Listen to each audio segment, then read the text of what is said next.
Hello everyone and welcome to another video here on the Cycling Dane channel. We're doing the live commentaries here of the Tour de France 2025 and we're on stage 3 of this year's edition, and I'm trying to keep the race on another screen, so I'm not ignoring you guys, it's just the race is on the other one. But this one is Valenciennes to Dunkirk. We've got about 111 kilometers still to go here of the stage. Not a too eventful stage here. There's no breakaway out in front, which is always great when that happens. But yeah, a lot of talk about Jasper Philipsen, potentially Tad Pogacar. Well, probably not. But Michael Van der Poel, etc. Having the yellow jersey is such a phenomenal feat from him. And yesterday also we saw the jersey changing from his teammate to himself. But at this stage, I think most people are looking towards the man who had to apologize to Biniam Girmay after yesterday's stage, down to Milan, Tim Merlier, the European champion as well, and Biniam Girmay, the green jersey from last year. So there's a lot of narratives that could play out here on the roads of northern France. I think this counts as the final stage of the Grand Epar in France, or in northern France, shall we say. But yeah, Sylvain Dillier is doing his job at the front, as we've seen so many times. Soudal Quickstep up there as well. Jasper Philipsen's wearing the green jersey, so we'll see if he's going to be wearing that green jersey at the end as well. Yeah, we haven't really talked about that. We'll talk about that a bit later. The closeness of the classification as well between the riders. In that green jersey, we could see it go all the way to the final stage in Paris as well, so that would be quite an interesting one if that does happen. But no breakaway, 110.8 kilometers. Thought maybe being a bit later, that would give us some more excitement, but it hasn't. 100, yeah, still over 100 kilometers to go, as we said. But in terms of interesting parts coming up here on the stage, we got the intermediate sprint coming up. That should be quite interesting if there's no breakaway. And then we got the Mont Cassel at 2.3 kilometers at 4.1%, but it's too far away from the finishing line to actually do anything. So if you're hoping of a bit of action with a climb, and then we would see kind of the battle between the riders who got dropped and then get back into it, that is not going to happen, I think, unfortunately. But yeah, Dunkirk, obviously, if you know the 4 days of Dunkirk, which normally isn't 4 days, but there's a lot of history about that with bike racing. Valenciennes, annoyingly, very close to the Tour in Arenberg this morning, but they didn't go that way. But you probably heard me moan about that in the preview. The intermediate sprint, that will be the first big test here. If no one is going for it right now. So right now, they have the world watching this race and nobody's attacking. No one wants to get their sponsor on TV or across the world. I'm looking at you, Total Energies. I'm looking at you, Tudor Pro Cycling, and these kind of teams. Uno X. Nobody willing to do anything. And it's not a bad... well, the weather isn't as bad as it was yesterday. We had a bit of biblical weather in the first part of the stage. But yeah, a very, very calm day. Is this going to be our first big showdown between all of the big sprinters and not getting caught out after we had the crosswinds on the first day? But yeah, we'll wait and see. But yeah, it's on the map. Valenciennes is south from Dunkirk, south of Lille, where we had the first stage as well. So yeah, we're kind of, or we're not, but the riders are very close to the Belgian border, almost following it in line all the way up to Dunkirk. And Dunkirk obviously very, very close to the border as well. And yeah, we'll see if they're going to be any crosswind potential as well. We're still seeing Dillier at the front, but I think, yeah, we have to find our own entertainment for the time being, because the riders are certainly not providing us that. Great to have so many familiar names in the chat already. Amen saying, yeah, this is relative flat stage. I think this is going to be our first quite boring stage, if I'm honest. Room as well, as Horslip says. Great to have Ronda here as well. Great to have a lot of familiar names here, but yeah, what can we guys, we thought we were going to have a breakaway to talk about here, but it doesn't seem like the peloton have wanted this to happen. Super flat stage this. Valenciennes 20 meters above sea level, and Dunkirk 4 meters above sea level, and the highest point is 147 meters, and that Mont Cassel 4.1%. What can we say about the Mont Cassel? It's not really a climb that we would be talking about at all. On any other stage, it would be a null and void point. But yeah, there's one single point up for grabs there. So unless Benjamin Thomas gets up there, we have got Tadej Pogačar. He's there. Tadej Pogačar, he's in the polka dot jersey, wearing all polka dot, and he's also sitting currently second in the GC as well. So yeah, he's having a good Tour de France so far. But yeah, are we gonna get Tadej Pogačar winning today? Of course not. He's probably not even getting in to the mix here. But yeah, it's gonna be a slow one, a slow burn this. But we've got stage 4 as well. That is coming up tomorrow. That should be a bit more of an interesting affair in Rouen.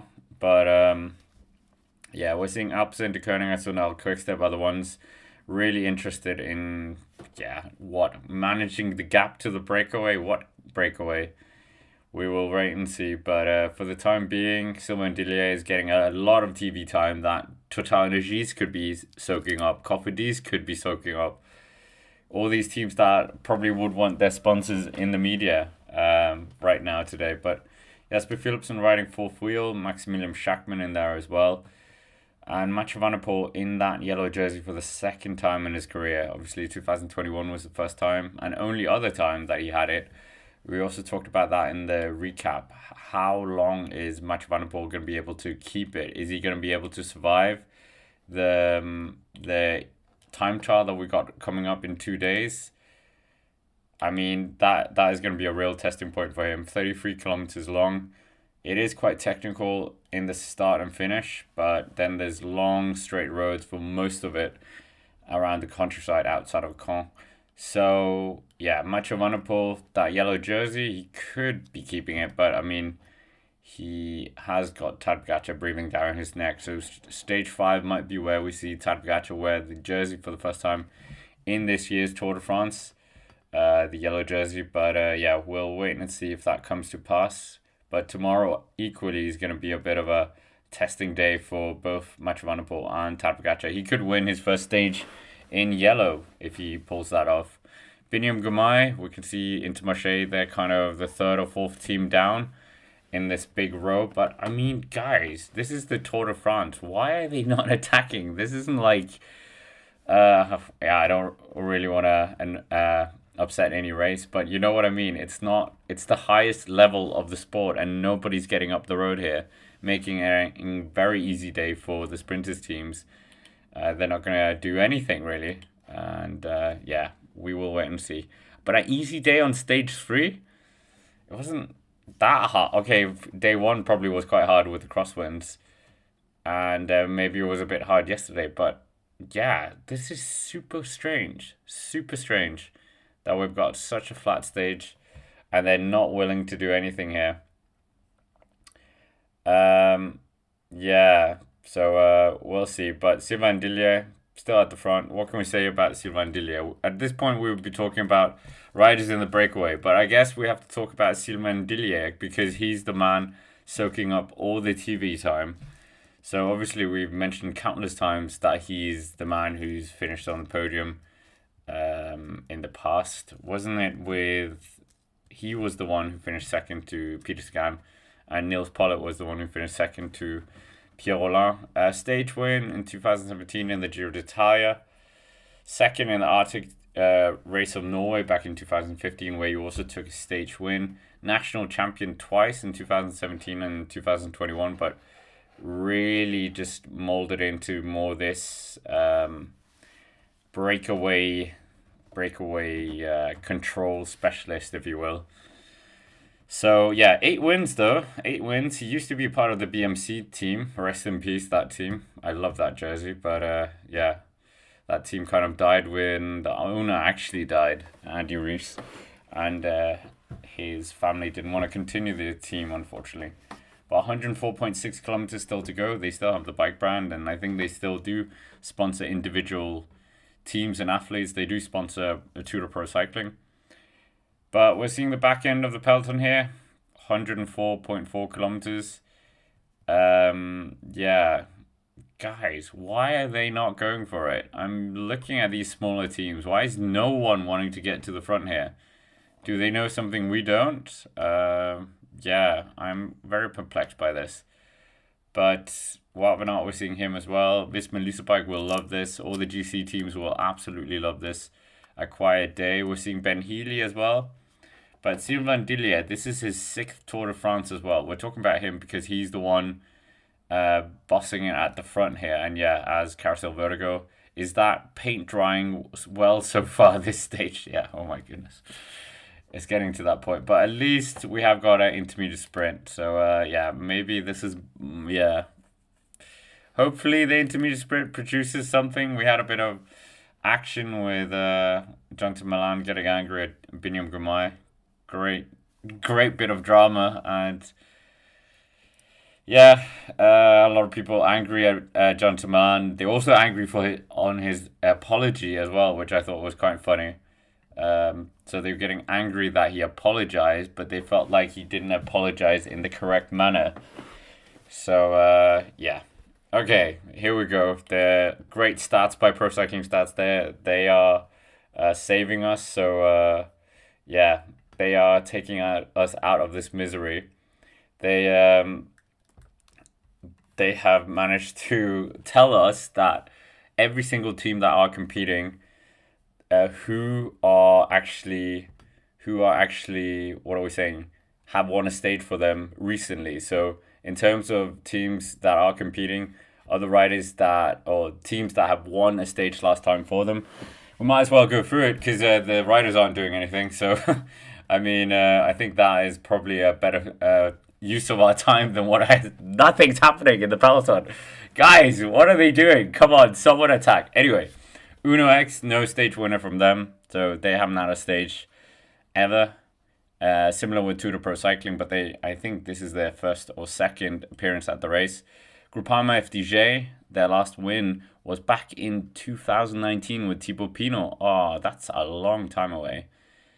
And Movistar haven't won a stage since Quintana. Is this true? This seems crazy if this is true. But yeah, Lidl Trek won with Mads Pedersen back in 2023.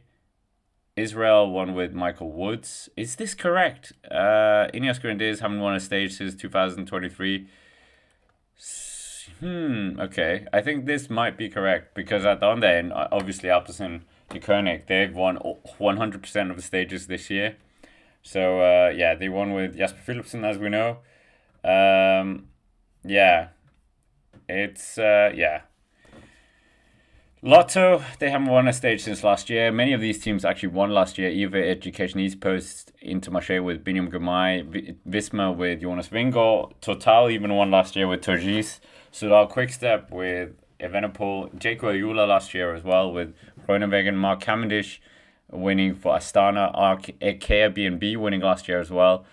DSM. There was a lot of teams winning last year. So yeah, that was good. That was good. But yeah, we'll wait and see who's actually gonna kill this long drought. Groupama FDJ, that's quite shocking. French team. Obviously, we know sometimes Groupama is a bit hot and cold in the Tour de France, but they have a very youthful team with them here.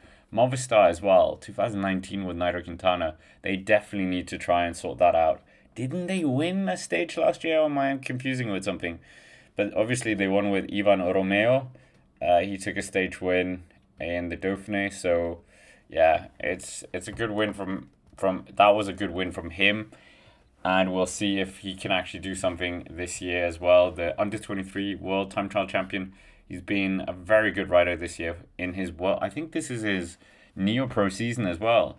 So yeah, but still 101.2 kilometers. We don't have Dillier at the front anymore, but still Alpecin de Koenig, they have one of their riders. So we'll see what they can do here. Friend of the channel, Jens Vogt, is on the motorbike as well. and we should have him back on the channel soon again. But he's working for his overlords at the ASO. I guess that is, yeah, obviously a bit bigger audience than we are here. But we're getting better. Great to have Vera and Rob in the chat as well. Yeah, smash the like button as well. As Rhonda said, we're only on 37.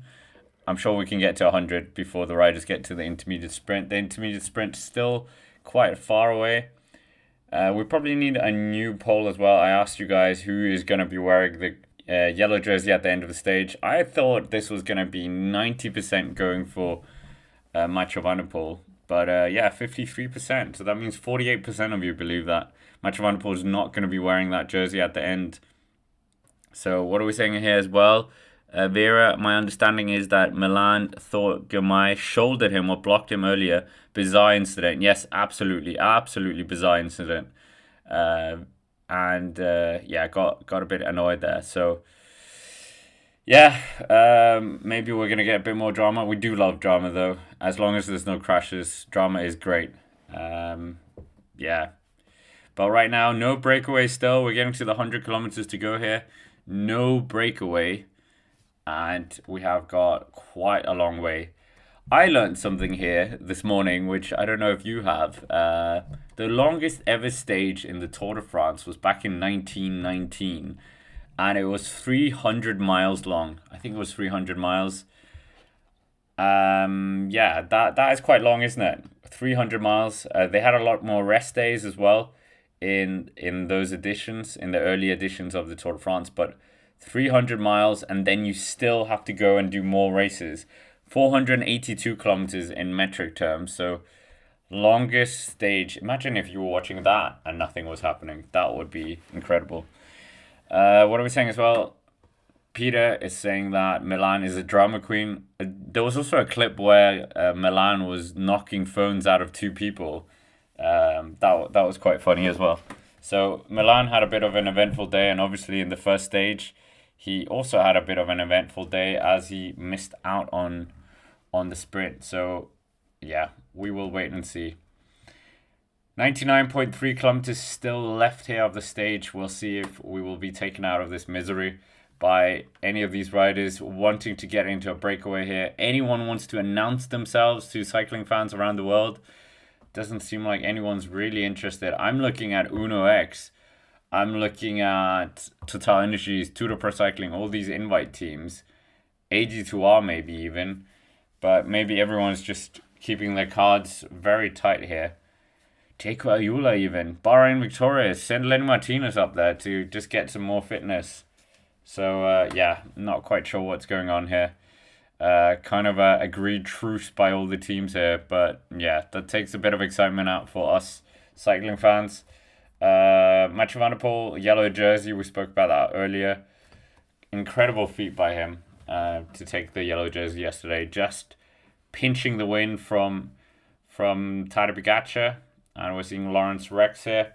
There was a nice moment in the beginning, towards the beginning of the stage, where Andrea Petit, one of the teammates of Biniam Girmay, he was out with a huge sign with Lawrence Rex's face. So Intermarché riders supporting Intermarché riders, even if they're not part of the team. Yeah, what are we saying? I guess the teams aren't listening to Cycling Dane. WTF. Yeah, I don't know. I think this is a bit pathetic. I think the race organizers should get to the team cars and be like, someone do something. We need action. We have viewers that need entertainment. But I really don't understand it. Normally, it's like so aggressive that they want to do something here. They want to show off their sponsors. If I was a sponsor of Total Energies, maybe they don't want to show off their sponsor after they dipped over into the Ineos Grenadiers camp. But for the time being, 97.8 kilometers still to go here of the stage. Yeah, we are still waiting to see someone doing something. Danny Van Poppel towards the back here, number 77.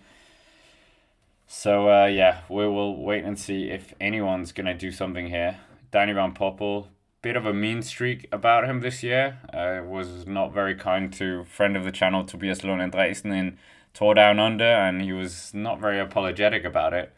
That had calls for going to the team bus and everything. But yeah, maybe I was too excited about that Mathieu van der Poel win. This is the check has come.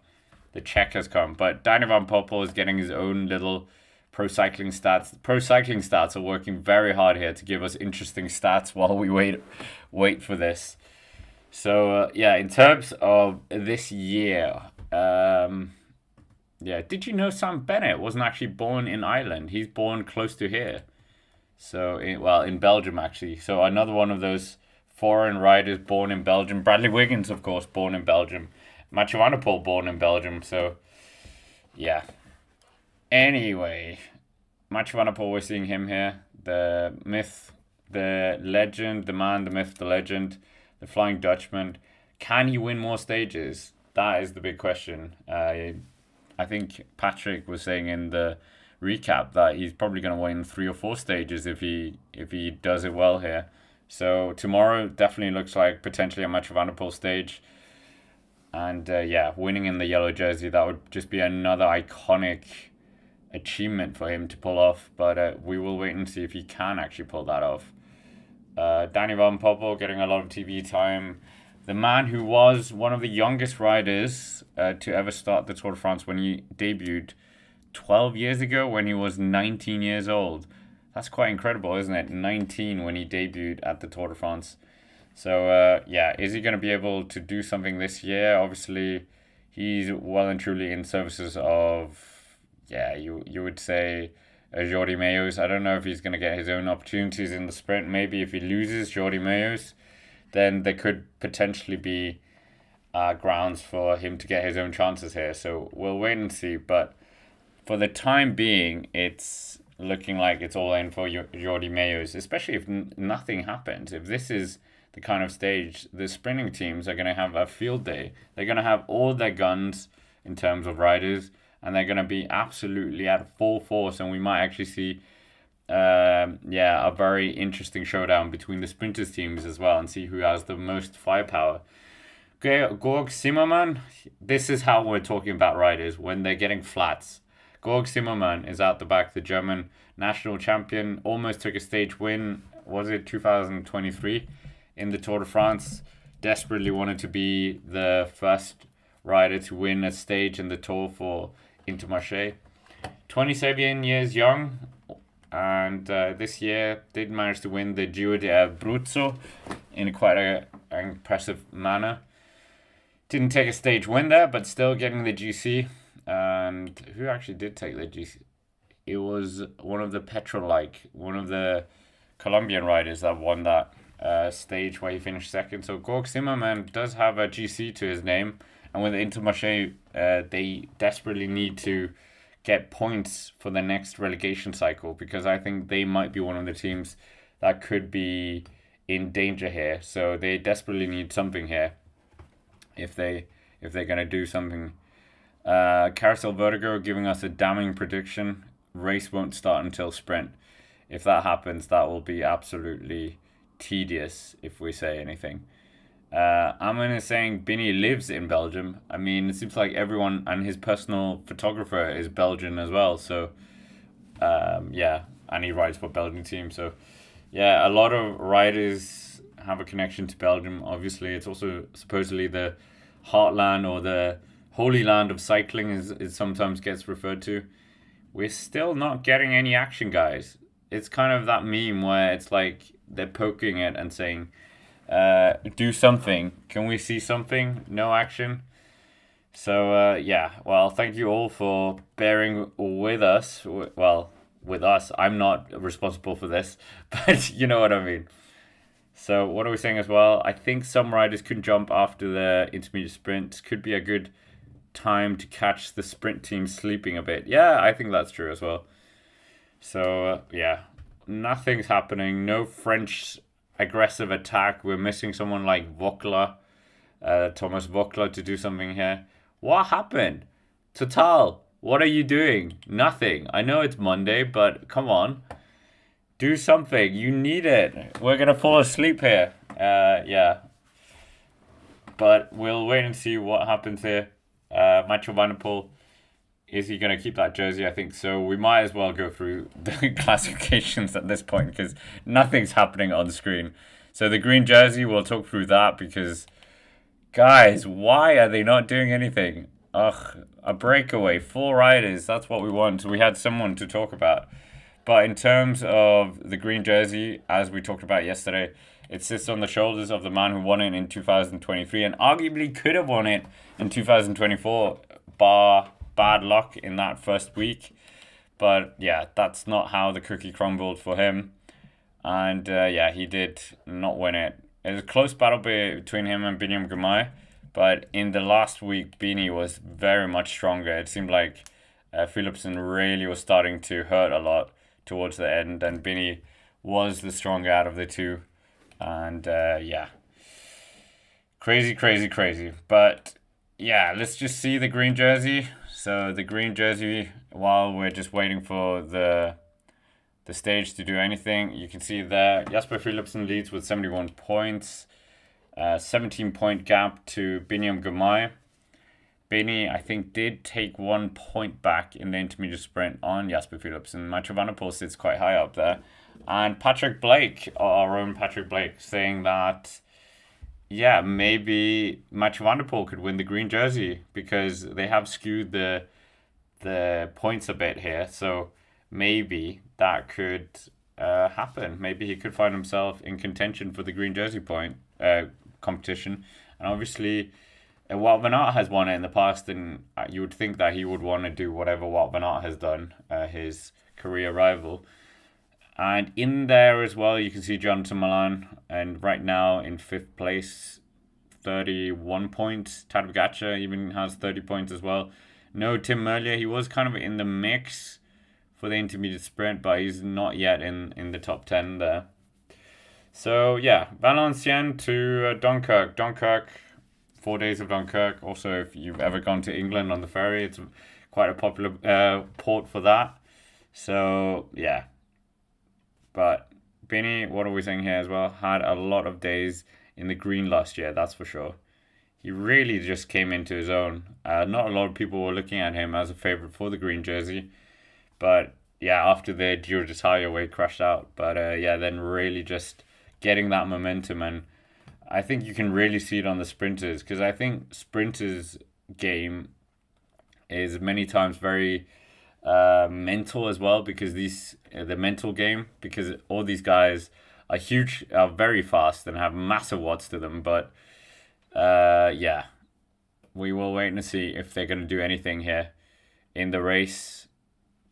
Yeah, I mean the riders. What I'm trying to say, all these guys, Jonathan Milan, Biniam Girmay, they all have quite big watts. They push close to 2,000 watts, but in that sprint, it's so chaotic. So sometimes it's about being able to be confident enough to take that gap, take that sprint. It's not one on the turbo trainer. It's about positioning, getting in the right position, and then being able to clinically finish off with your huge sprint. So yeah, that's why the confidence brings more confidence, and then wins brings more wins, kind of, for these sprinters. You saw it as well with Mark Cavendish a few years ago. Many years ago, I think now, with the DSM. Oh, no, not DSM.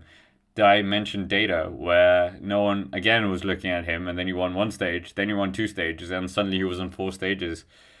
And equally, wasn't it also the Quick Step in 2021? That was a similar kind of thing.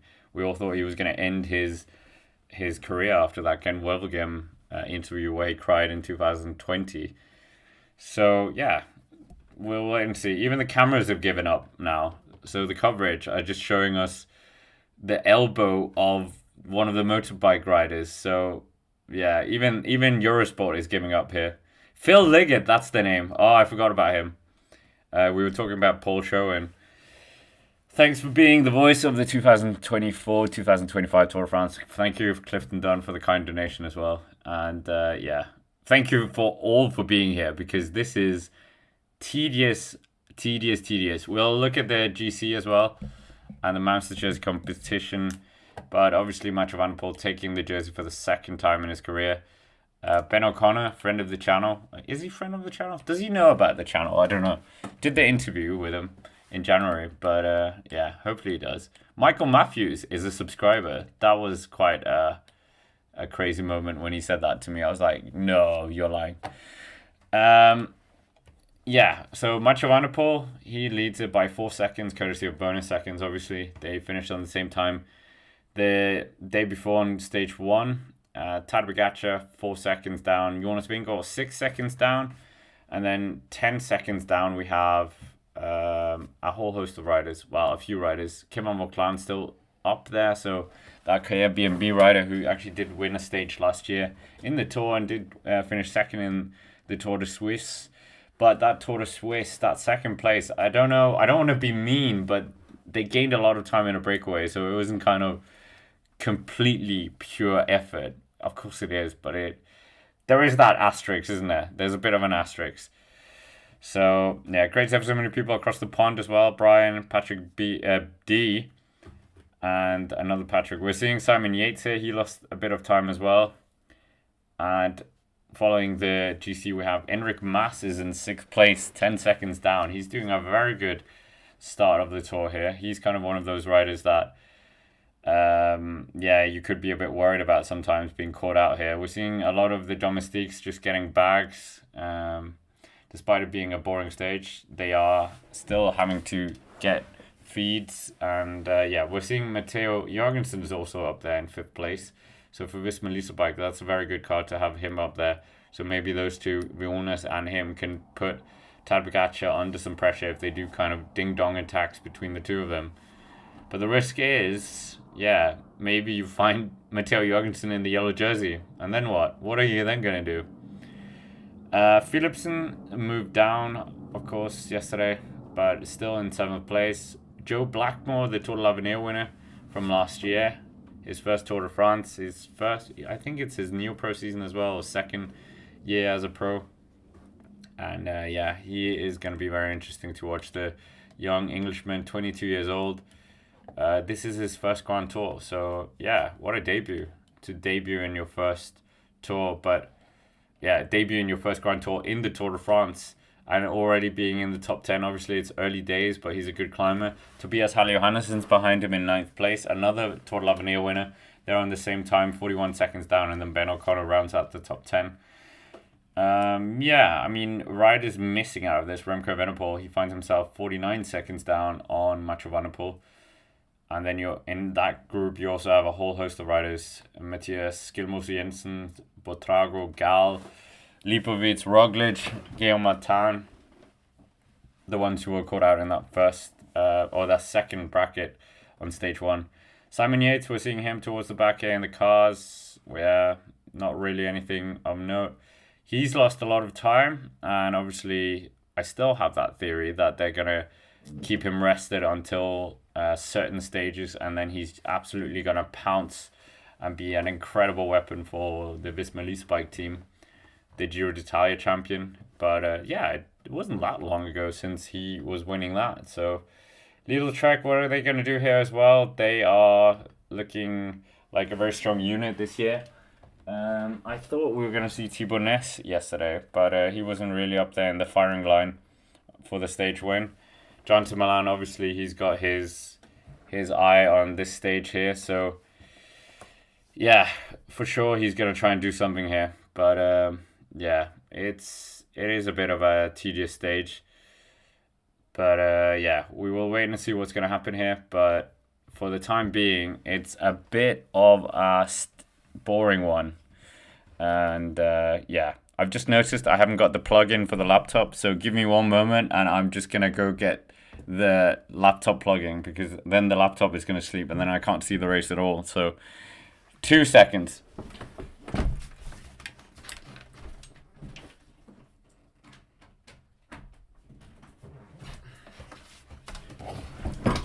And we're back.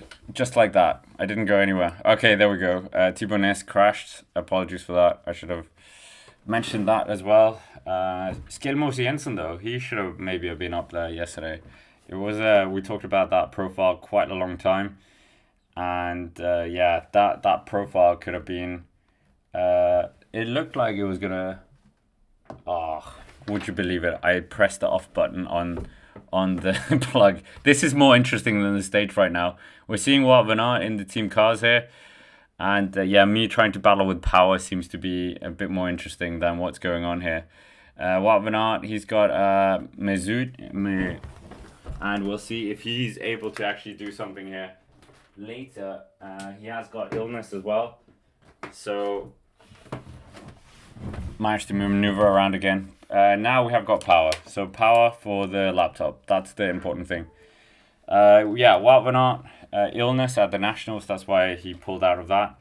And yeah, if he can just recover for that final week and then be that absolute hammer that he was for the Giro d'Italia for Simon Yates, that would be very interesting. But yeah, we will wait and see here what's going to happen on the stage. It's a very interesting one, as we said, the finish, to see if we are going to get all the big guys really going head to head here. That is what we want to see, a real flat out sprint.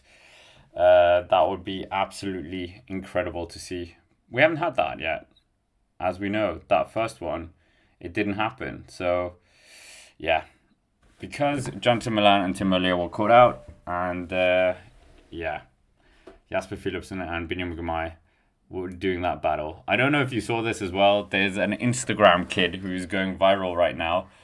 I think it was from an Indonesian boat race, and he does this funny celebration as his team is winning, and that celebration was actually copied by Jasper Philipsen when he won on stage one. Saw that afterwards, and that was quite funny. That yeah, Jasper Philipsen using the Tour de France win to promote, or doing kind of a funny celebration. So yeah. Oh, guys, this is going to be a long one now because they're not giving us any material. So what more can we talk about? Florian Lipovic and Primoz Roglic. That is going to be an interesting battle to follow. How that kind of unfolds. To if Patrick Blake, he's saying that Roglic should just give up and start riding for Lipovic, but obviously he's a bit of a Lipovic fan, so maybe a bit biased here.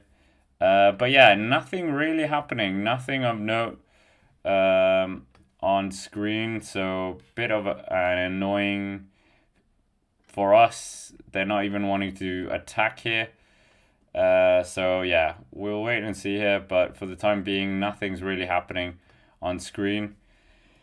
What are we saying? Brian saying, Scott, what do you want? Do you want a big crash? You know the announcer's curse. Yeah, no, I don't want any crash. I don't want to crash. I just want a breakaway because we've still got 84.3 kilometers to go.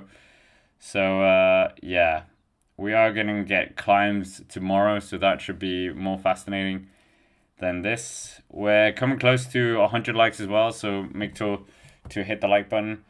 And I think it's time to do a poll because, yeah, this is very tedious and we might as well talk about who we think is going to win the stage here. Yeah, who will win the stage? I think that's a good one to do right now. We can do the 4 big riders on many people's lips: Merlier, Bini, and yeah, all of them: Merlier, Milan, Philipsen, and Biniam Girmay. So we'll get a poll in. Oh, okay, more polls as well. DB Cooper is saying everyone's favorite K-pop group. I think I would be the worst person to organize that because I don't think I know any of the groups. But for the time being, 83.6 kilometers still to go here. And yeah, are we going to see Tadej Pogačar do something here today? Probably not. Lucky for UAE, they don't have anyone here as well. And what are we saying here? Is the Danish press melting down over Vingård's wife's comment about Team Visma and Leasebike overworking Jonas? I haven't followed the aftermath of that. I also saw that, yeah, we were talking about that yesterday as well. He doesn't want to take as much risks as well because of being a father now to 2 children. So that's what Jens Vogt talked about in the previous show, or no, in another video, where he was saying that for every kid you'd break a meter early when it comes to a corner, for instance. So he said Tadej Pogačar has the edge there as well because he has no kids. So yeah, we'll see if that's true. or when those moments happen. But right now, I mean, Jonas Vingegaard has kind of been the one being a bit more daring on these stages, and Tadej Pogačar has been the more defensive. Vingegaard, it looks like the pace is getting increased here by the peloton, so 82.7 kilometers. They're wanting to take us out of this misery. The quicker they get to Dunkirk, the quicker this boring stage finishes. And yeah, we will get ever closer to that intermediate sprint. 41% of you right now think it is going to be a Philipsen win. So yeah, I mean, Philipsen could take another stage win. That would be very, very interesting if he does that. How many wins does he have to his name right now? He has 10 Tour de France stage wins so far. 10 Tour de France stages. Tadej Pogačar has how many? 17. Oh my goodness. 17 for Tadej Pogačar. And we're seeing Bahrain victorious here towards the front. Groupama FDJ. Tour de Pro Cycling as well. Intermarché as well. They know that the intermediate sprint isn't right now. And also, like, there is cash prize up for grabs here for the riders in that intermediate sprint. So some of these smaller teams could try and get that. But if you're letting the sprinters teams fight for it, you're definitely not going to get it. And yeah, strange times. We need kind of like a Bardiani in the Tour de France. They wouldn't let this happen. Or Iolo Cometa. Those teams would definitely be up there jostling for the intermediate sprint. Yeah. Maybe the organizers knew that this was going to be a very boring stage. Yeah, not really too much in here. They could have thrown the True Arenberg in the beginning. That would have been funny at least. But I think there would have been a massive protest from many of the smaller climbers.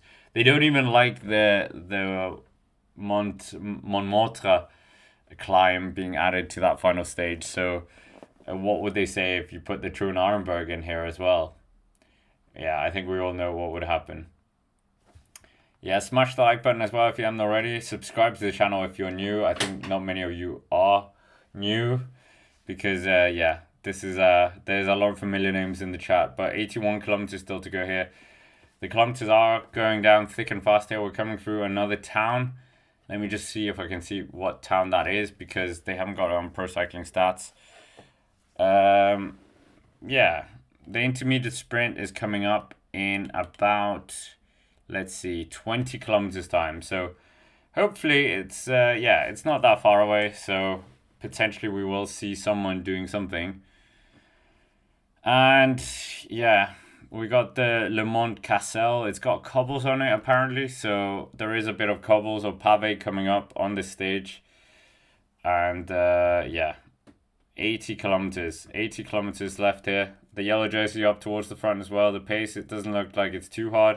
They are on minor cobbles here, so mild cobbles here for the riders. Yeah, we're watching the back of the peloton. We're seeing the Norwegian champion of Andreas Leknessund, who was up there yesterday in the break. And yeah, what are we saying as well? Patrick D is saying, I swear Milan had roid rage yesterday. Yeah, he was quite angry, wasn't he? I still think the funniest moment was when he knocked someone's phone out of their hand. That was quite funny.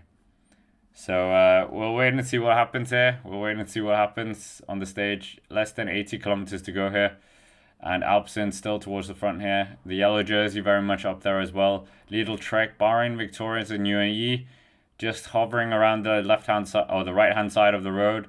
Arkea B&B as well up there. So we will wait and see who's actually going to do something here. Yeah, Biniam Girmay definitely wants to try and do something here today. I mean, second place on that first stage. Bad luck yesterday with the mechanical, losing that white jersey as well and dropping out of GC. So couldn't really defend that. But yeah, Intermarché, so far so good for them. They're obviously targeting a stage win, but have already been spoken about in the press. They've already been seen, heard. It's not like, yeah, of past things. Brian asking, Scott, did you see the video of Milan shaking his hands with Biniam Girmay? Yes, I did, because we have a short here on the channel about that. So I'll share that in the chat as well. But yeah, it is a very quiet day. There's not much happening in the Tour de France on stage 3. We are kind of, as I said earlier, going along the border to Belgium. We're extremely close to the Belgian border and have been a number of times on this stage. But if you want to see what Brian is talking about, that is the short where Johnson Milan shakes the hand after getting a bit angry. But we're seeing Alberto Dainese.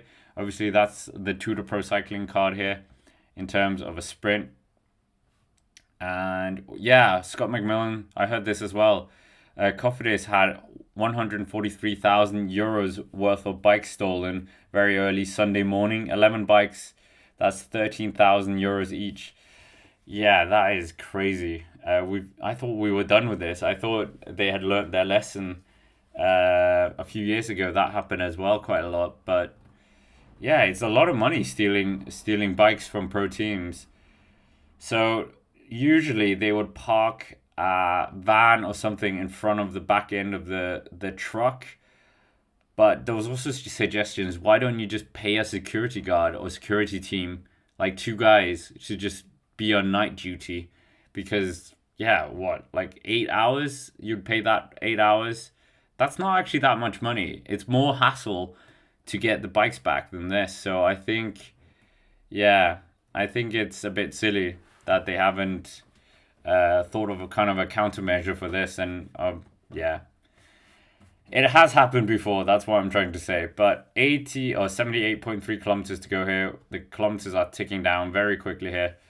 So are we going to see a stage win from, yeah, which team? You guys think Biniam Girmay potentially? 45% of you think Intermarché are going to take their first stage win since last year. And Biniam's first win since last year as well. So, yeah, Sarah saying security guards can be paid off as well. Yeah, that's true. That is very true. But for the time being, it's looking like a very calm day here. 77.9 kilometers whizzing on a Deli. He's been very quiet. He could have been up there. Yesterday, he could have been up there in the first stage as well. But Lotto having a lot of problems yesterday with Lennart van Eetveld. I don't know if they got a fine for that, which I'll try and figure out if we can get the Tour de France fines. Yeah, there was a lot of drafting behind the team car after trying to get him back, Lennart van Eetveld, their GC rider, I guess. So yeah, let's see if I can find the page. There is a page. Yes, we have got a page. So stage 2. Oh, here we're going into some niche stuff. So after each stage, the race jury finds the teams. So in stage 1, Jaco Ayula received a trio fine from the jury. Reinhardt was punished 200 Swiss francs for a sticky bottle, with his DS getting 500 Swiss francs for the same offense. To make it worse, the team were also fined 500 francs for failing to respect the instructions of the organizers or the commissaires. So a big fine there. Stage 2, no fines. Wow. Okay. Nothing to note. Okay, I thought it was going to definitely be fines for Lotto, but apparently not. 76.7 kilometers. We're seeing the peloton just navigating road furniture here. Roundabout coming up. Team radio from Picnic Personnel coming in a moment. So we'll see if that's anything of note. Picnic Personnel saying, okay, guys, we really have to focus to be in position for the kilometer 103. So make it so it can be open with big crosswinds. Ooh, I hope this is right. Inject some crosswinds into this boredom, please. That would be... Oh, yeah, we've got some 30-kilometer crosswinds here. So now it looks like we are going to get to the exciting part here. Who is going to be... Yeah, the flags are waving here as well. So it's going to be nervous times here. Maybe that's what the peloton were knowing that was going to come. And this was what they were worried about. Maybe this is why we haven't seen any... Well, I mean, even a crosswinds doesn't matter. You still would have gotten a bit of exposure as some of the minor teams. So yeah, we will wait and see. But for the time being, it is yeah, who have we got up here? 75.7 kilometers. The peloton is stringing out a bit, and we'll wait and see if anyone's gonna make a move here. It does look like echelons are ever so slightly, they are flirting with the peloton here. So Are we going to see someone making a move here? But we're seeing the back end of the peloton. Nothing too concerning here. But obviously, all the smaller climbers will be very worried about this as well. So what is going to happen on the stage? That is the big question here. Are we going to see a massive change in hopefully the stage? But right now it's looking like, yeah, it doesn't look like not too much is happening right now. Lawrence Rex here going to the team cars as well. His second participation of the Tour de France, the winner of La Semaine, very close last year, and a former top 10 finisher of the Paris-Roubaix as well. Very versatile, well, very strong classics rider. And he's just waiting for the team car. But at the front, the pace look like it's just gone a bit higher. We're getting ever so slightly closer to the intermediate sprint. We've got that in 15 kilometers time. Intermarché up towards the front here. Yeah, Jaco Alula up there as well. And we will see if we are going to get a bit of action here from the riders. Is this where they just inject a bit of pace? And we are going to see someone trying to do it here. Yeah, crosswinds potential. So crosswinds could be coming. Yeah, this is fascinating if crosswinds do come. But yeah, 74.4 kilometers. Jaco Alula. We still have Dylan Sylvain Dillier up there as well. And yeah, still a lot of talk about that moment as well with Jonathan Milan and Biniam Girmay. I think that was one of the, well, obviously Mathieu van der Poel winning a stage for the first time since 2021. That was the big thing. But obviously, yeah, the other ones, yeah, with Jonathan Milan and Biniam Girmay, that was also quite an interesting moment. Lawrence Rex, yeah, what is he doing here? But we're seeing post-picnic personnel, they were the ones who are giving the alarm of maybe crosswinds here. And yeah, we'll wait and see if there's anything that's going to happen here in the stage now. Is this at the crunch moment? Is this where we're going to see someone really just lose out here? Yeah, we'll wait and see here. But it's tense. The flags are waving. And this is always nervous time. So we're going to see maybe Visma Leasebike try another little move here if they can. Who knows really. But also a shout out now before the stage really hopefully kicks off to our sponsor, VeloPro Racer, a new cycling game, and you can incorporate that into your cycling fitness completely free. The link's in the pinned comment, so check that out. They're supporting the channel, and yeah, obviously if you support them, you support us, etc. So absolutely free to try as well. So that's in the chat now. But yeah, the teams are just making sure that they're not caught out by all this road furniture that's going on in the road. Bahrain Victorious up towards the front here as well. They've got Phil Bauhaus as potentially a man that they could use in the sprint. And that intermediate sprint is coming ever closer. So we'll see who's actually going to be up there in the mix for that as well. Jonas Vingegaard moving up towards the front. Oh, Bidon just moving through the riders there, just getting dropped. And yeah, that was a bit of nervous times here. Wout van Aert having a gentle conversation as well. But Bahrain Victorious up here with Picnic Personnel. They're the teams that are looking for this, to just being in a good situation, make sure they don't get caught out.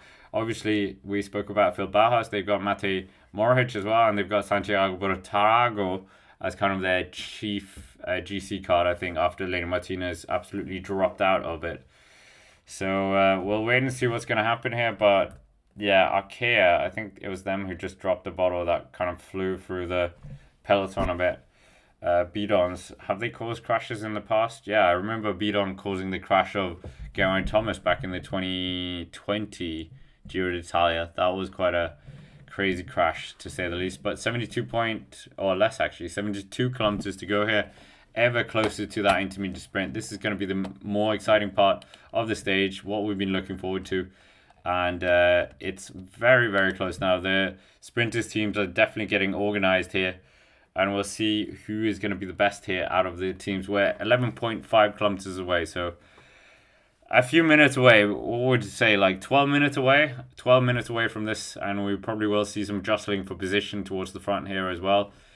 So, yeah, who's it going to be? Who's it going to be for the win today? Or the intermediate sprint win? Who was the intermediate sprint winner yesterday? Was that Bruno Marais? Or was it... Who was it? But UAT Emirates coming towards the front with a man as well. A bit of chaos going on here. They're talking to each other. A bit of shoulder barging. Ever so slight. Just making sure that they're there. Ivano Romeo as well. The Spanish national champion. He's up here. Groupama FDJ is up here towards the front as well. RKM B&B Hotels up towards the front. Picnic Personnel. Bahrain Victorious. All these teams just making sure that they're up here. The Belgian national champion Tim Wellens. He's just getting involved in the battle as well. Jaco Ayula has the right hand side of the road, and the left hand side is more Bahrain Victorious. But Intermarché, they are very much on the right hand side or the left hand side for the riders. So yeah, we'll wait and see if there's anything that's gonna happen here. Anyone's gonna get caught out. Obviously, Girmay has been very animated in the what are we saying, in the lead outs already, or in the intermediate sprints. That was what I was trying to say. So yeah, we'll wait and see what he can do here. But the rider with the most Grand Tour stages in this race, or active rider, is Tadej Pogačar. 17 Tour de France stage wins. Absolutely ridiculous how many stage wins he has. When you compare it to Chris Froome, who only has 7. And he had that dominant era. And Tadej Pogačar also has 3 stage wins in the only Vuelta he did back in 2019. And then 6 stage wins in his only Giro d'Italia performance last year. So yeah, absolutely dominant force in the Grand Tours, and yeah, winning a lot. What was that? What would that average be? So yeah, he hasn't won a stage yet, but I'm sure he's gonna win a stage in this year's Tour de France for sure. Tadej Pogačar. So yeah, we're just ticking down the kilometers, less than 10 kilometers now until we get to that intermediate sprint. Jaco Ayula and Bahrain Victorious are the ones really ramping it up here. I think RK and B&B Hotel as well are trying to take control of this peloton. They're thinking about Arnaud Demar, I think. Haven't really seen too much of the Frenchman, who has, of course, won stages in the past in the Tour de France. But less than 70 kilometers to go here. They're just making their way through this quite tricky tricky route here. Very narrow roads, bendy roads, few roundabouts to tackle for the riders. But Bahrain Victorious, Jaco Ayula, Arkea and Intermarché, those are the teams kind of congregating towards the front here of the stage. So are we going to see anyone really just hit the afterburner here and put it down? And Brian saying, yeah, Bruno Marais won the intermediate sprint yesterday because we had a breakaway. We don't have that here. Is Tutor Pro Cycling leading the team classification? Let's double check that. We haven't actually spoken about the team classification. Obviously, that's a competition in its own right that probably doesn't get enough publicity. Groupama FDJ is leading the team classification. So, yeah, I think they had the gold helmets, didn't they, yesterday, Tutor? Or was that true? Yeah, so they were leading it on after stage 1, so that's why we had Julien Philippe with a yellow helmet. But it's Groupama FDJ leading it after stage 2. So think of all the kit they need to have as well. Yeah, all the kit they have to wear. No, what I mean is think about all the different jerseys that the teams have to get ready for this. So for Tadej Pogačar, you need to have the rainbow jersey, obviously. You need to have the yellow jersey. You need to have the polka dot jersey, the green jersey, and the white jersey with the rainbow bands. So he's wearing the polka dot jersey that has rainbow bands as well. But Lidl Trek coming towards the front here as well. Movistar up here. And Tom Skoinch, the Latvian double national champion. He's doing a good job here. So is the German national champion of Georg Zimmermann. So these two national champions just working on behalf of their sprinters, and we'll wait and see if anything's going to happen here. But yeah, if you missed it, John to Milan and Biniam Girmay, that really just blew up a bit, you have to say. We'll wait and see if, yeah, nothing really happened of that. As we said, we looked through the fines, no fines, and yeah. we will wait and see. We're 8 likes away from 100 likes, so I'm sure we can get there before the intermediate sprint. I think that's the race now, to get to 100 before they get to the intermediate sprint. It's about a few minutes. So, Deco Alula, who are they fighting for here? Is Dylan Groenewegen? They're thinking about the former Dutch national champion. Arkea, is this Fana Demise? Are they just making sure to stay out of trouble here? Is that what's going on here? But I'm not too sure here. I'm not too sure. But they're doing a good job to keep their riders out of harm's way. Team Radio coming up as well. They're not as thick and fast as they are in... Team Message. Everyone wants to be in front and now should also feel the pressure from the GC team. So do a really good job, guys. Today, really good. It's nice to see. Compliments, but still keep fighting. Keep the focus on Bini. But good job, guys. So that was Intermarché giving their message that they need to keep their riders up there towards the front here. And they know that the GC teams are going to be on edge. They know that everyone's going to be on edge here. So that's the message. Just keep the concentration. And we'll see if they're going to retaliate or do something here in the intermediate sprint. It's looking interesting here, but are they going to be able to do something here in the intermediate sprint? That remains to be seen. Mathieu van der Poel, the yellow jersey, we're seeing him towards the European jersey as well, or the European champion. It's not a European jersey. Well, it kind of is. And are we going to potentially see a big showdown between the big sprinters here, because we don't have any breakaway up towards the front here? Ever so slightly closer. Zoom in of Tim Merlier as well, but 66.7 kilometers to go here. Jaco Ayula very prominent at the front. Movistar as well. Arkea B&B Hotels. They've got the white jersey of Kevin Vauclain. So Kevin Vauclain is currently wearing that jersey.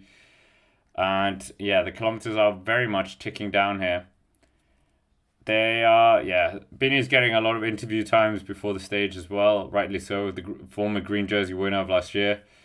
But Jasper Philipsen, he's been very active in this as well. He's kind of up there towards it now, but the roads are very, very not calm. It's swinging around small corners, the pace is high, a lot of road furniture, so I mean the riders are doing quite well to navigate this tricky part of the stage here. John Milan up towards the front, what would we say, the front 6th of the peloton, the front 10th. Quinn Simmons here as well. All the little Trek team, they're really lining up here to make sure that they're not caught off guard here. John Milan, super strong as we know, but hasn't really showed a strong sprint other than that first intermediate sprint on stage 1. But the debutant of the Tour definitely wants to try and do something here if he can. And will he be able to? Tim Merlier, John Milan, the two big names in terms of sprinting this year in 2025. Biniam Girmay still looking for that first win of this year. Came very close in the Boucle de Mayenne. Very close in the Dunkirk Classic, the new race, where Pascal Ackermann actually took the win for Israel Primatech. But 65 kilometers to go here, 65. And we're getting very close to that intermediate sprint. I think it comes around 61 kilometers to go here. So, it's very, very close now. We're inside the last 5 kilometers of the intermediate sprint. Jaco Ayula up here towards the front here. There is wind. There is a bit of a crosswind here for the riders. So, it will be a bit worrying for the GC teams. And maybe we are going to see a breakaway launch off the back of the intermediate sprint, as one of you suggested earlier. Movistar just making sure that they're keeping out of harm's way as well. They don't have a sprinter, but of course they want to keep out of trouble here. Riding with Enric Mas, sitting in that top 10. So far, so good. A very good ride by him. And a former top 5 finisher of the Tour as well. Finished at 6th place as well in the past. But maybe he can do something here. A lot of riders are going to be nervous about this potentially. It might be a fiercely competitive sprint this. So we'll wait and see. But Gorg Zimmermann is up towards the front. I think this is Luc Plapp as well. It looks like Luc Plapp. Is Dylan Groenewegen going to get involved in this sprint? Is that what's happening here? Tim Wellens in about 4th row. Matej Mohoric, he's in around 2nd row. Quinn Simmons, the American national champion, he's just making sure to keep towards the front as well. So it's very much the classics riders, the bigger riders, who are just taking the brunt of the wind here. 47 kilometers an hour right now. The Maglia Rosa, oh no, not the Maglia Rosa, the yellow jersey is 36 seconds behind. So what is going on with Machavanapol? Why is he so far behind? Yeah. Not quite sure. We're getting the timing now, but I'm not sure why Machavanapol is so far behind. Is he just throwing the yellow jersey? Surely not. Maybe he's going for a toilet break. Maybe mechanical. We've seen so many mechanicals already in the Tour de France. We've only had 3 stages, and if you were drinking alcohol for every single mechanical, I think you would be in a coma right now, because it's not been a good reliability for the bikes here in this year's Tour de France. A lot of flats, a lot of mechanicals, but of course there's a lot of riders here. So it does happen. It does happen. But 63.7 kilometers, we're getting very close towards that intermediate sprint.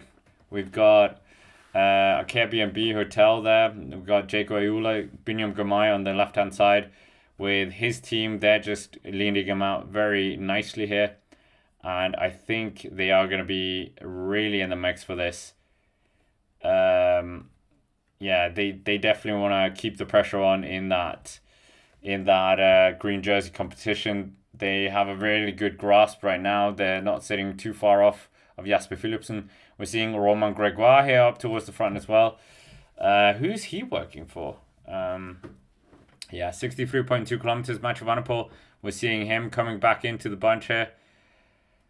And yeah, just taking a beat on. Maybe it was just a bit of a feed here. He's back, so the yellow jersey is back. He was being escorted by some of his teammates.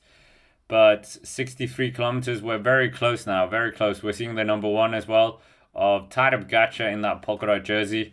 Polka dot from head to toe here. And we got Arnaud Démare, Jonathan Milan, and Biniam Girmay. They're very much towards the front here. Brian Kokar, he's always motivated for an intermediate sprint. He's sitting quite close, actually on the wheel of Jasper Philipsen. But yeah, Jaco Ayula, they are really far up here. They've got a lot of guys up towards the front. Romain Gregoire, as we said. Yeah, FDJ, they're really in the mix here as well. So we'll see if Brian Kokar can really get in the mix here. If he can, that would be quite good for him. Yeah, Brian Kokar, never taken a stage win in the Tour de France, came very close a few years, or many years ago, when Marcel Kittel pipped him to the line in a very close sprint. But yeah, we're coming into the sharp end now of this intermediate sprint. A lot of teams are going to be nervous about this. Apparently 36 seconds down, Machavanapol at one point, but now he sits in around 7th row of the peloton, very high up there. So we'll see what he can do here. Jaco Ayula still up there. Airbnb hotels, they're really motivated for this for Arnaud Démare. So Arnaud Démare, we haven't really talked about him too much. But yeah, it seems that they're quite keen to try and do something with him here. Movistar towards the front as well. Groupama wearing that yellow jersey, or the yellow helmet, as we said, for the team classification. So even that, if your team's leading the team classification, you have to have a yellow helmet of whatever helmet sponsor you have. So yeah, and how many helmets do you produce? That's another thing. How many do you have spare for the teams? But Quinn Simmons up towards the front here. He's trying to just keep the pace quite high here. Are we going to see Jonathan Milan take another intermediate sprint? Yeah, he desperately wants a stage win. They are a very ambitious squad now. Little Trek, they have a lot of firepower, certainly in this Tour de France as well. And we'll see if they can just get themselves in the right position here to do that. But 61 kilometers still to go here. We're getting very close to that intermediate sprint now. And who's going to open it up first? Søren Varensholt is up here towards the front as well. But they just took a very, sort of soft corner. Machavanapol finds himself riding in about third wheel. We're inside that last kilometer, I think, now. So the intermediate sprint is coming thick and fast here. Intermarché really opening up here. And Quinn Simmons just dropping back here. 20 points available here. But Little Trek trying to do some bit naughty tactics to close off Intermarché if they can. But Intermarché versus Little Trek, it seems. Is Biniam Girmay going to be able to take his first intermediate sprint win in this year's Tour de France? It's looking very close here. They're going to open it up in Any moment here, any moment we're going to see the big guns. Oh, Binny's the first one to blink. Biniam Girmay, where's Jasper Philipsen? He's a bit further back. So Jasper Philipsen, he's struggling a bit here to get around some of the other riders here. I think Jasper Philipsen's just been boxed in. That is not very... Oh, crash, crash, crash. Crash, crash. Jasper Philipsen, crash. Oh my goodness, that is not what you wanted to see. The green jersey has come down here. Jonathan Milan wins the intermediate sprint, but Jasper Philipsen crashes. Oh my goodness. Philipsen is down. Philipsen is down. Ow. And these guys were going fast out as well. So, yeah, his teammates are around him, but oh no, that is a big blow for them. I did say he was very boxed in here. Bit of shoulder barging going on from Lidl Trek as well. But yeah, Jasper Philipsen, this is absolutely worst case scenario for them. And that crash was, yeah, terrible, terrible, terrible. Well, oh, it was a Cofidis rider. It was a Cofidis rider. I think that, yeah, there was quite a few riders who went down in that crash. But we'll get a replay of that. But yeah, huge crash here. Wow. Absolutely huge crash. But Philipsen is down. He is very much down here. Getting attention from the team doctor here.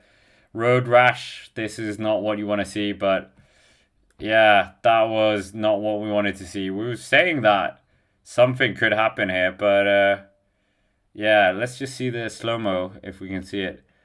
It looked like, yeah, it was one of the other riders. So it wasn't even Jasper Philipsen causing this crash. This was, yeah, that was a shame. Absolutely shame here. But yeah, Jasper Philipsen's teammates, they just leave. Less than 59 kilometers to go here. The Green Canyon is, yeah, is he going to continue the race here? That was sad. That was sad. The man who did wear the yellow jersey yesterday did take stage 1. And yeah, absolutely painful. This is not what you want to see. Absolutely sad to see. Oh my goodness. But yeah, if we just look again, there seemed to be an Intermarché rider on the right hand side sprinting. And he touched... Oh no, it was Brian Coquart. Edge kind of slammed into Intermarché rider. And that caused Jasper Philipsen. But I think Jasper Philipsen was in the wrong position anyway. So... yeah, I was saying, you heard it. I was saying he was not positioned very well here. So what a mess of an intermediate sprint there. What an absolute mess there. But Jasper Philipsen is down. Jasper Philipsen is down. And yeah, we'll wait and see. 58.3 kilometers to go here. We'll see what happens. Maybe, yeah. Ed is saying Kemno was caught up. But yeah, that was absolutely crazy. That was not good to see. Jasper Philipsen crash. Yeah, that was very unfortunate. I think that was very avoidable as well. I think Philipsen found himself in the wrong position completely. They should have done something better there. Oh, they were shouting at Brian Coquart. Upson was shouting at Brian Coquart. So, yeah, they're getting... yeah, oh my goodness. We're seeing it here again. Brian Coquart just goes into Philipsen. That was... oh. You hate to see it. You hate to see it. But Jasper Philipsen still on the ground here. I don't know if he's going to abandon. We could maybe see the former green jersey abandoning. That could maybe be on the cards here because that was a rough crash. A rough crash. That was definitely Coquart's fault, but, well, Coquart caused the crash of Philipsen, but I think it was the Intermarché rider who caused, well, yeah. Oh my goodness. But yeah, Alpecin rider is very angry at that. 57 kilometers, nothing happening for 50 or more than 50k, and then that happens. Yeah, not really what you wanted to see there. But that was terrible, absolutely terrible. Jasper Philipsen, we'll see what happens, but now because of that, the peloton have slowed up here. Philipsen is still on the... oh, he abandoned. Philipsen has abandoned. Jasper Philipsen is out of the race. And yeah, no more Jasper Philipsen here. Yeah, that's a great shame. Great shame here. What could have been here? What could have been? That was a big shame, to say the least. But Jasper Philipsen has abandoned the race. And yeah, what a shame for Alpecin. They've had two very good stages already, and yeah, now it's absolutely crazy. So yeah, we haven't even talked about the intermediate sprint here. So the green jersey's dropped out of the race, so that means he's no longer wearing that. Jonathan Milan did get the 20 points, so he got another intermediate sprint victory here, and yeah, that was a shame. 56.2 kilometers still to go here. I still think it was the fault of Alpecin to not position him a bit better here. But yeah, Vera saying, I was in a call with my boss. What happened? Jasper Philipsen crashed because of movement in the intermediate sprint that took out, forced Brian Coquard to make the movement. Actually, I'll get the screenshot up for us because I think I can do that now. Yeah, that was absolutely terrible.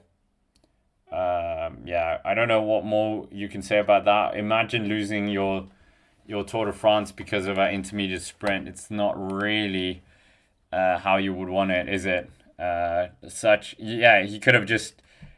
Philipsen could actually just have said, no, I'm not going to go for that intermediate sprint, and then he would have been in the race. So, yeah, crazy.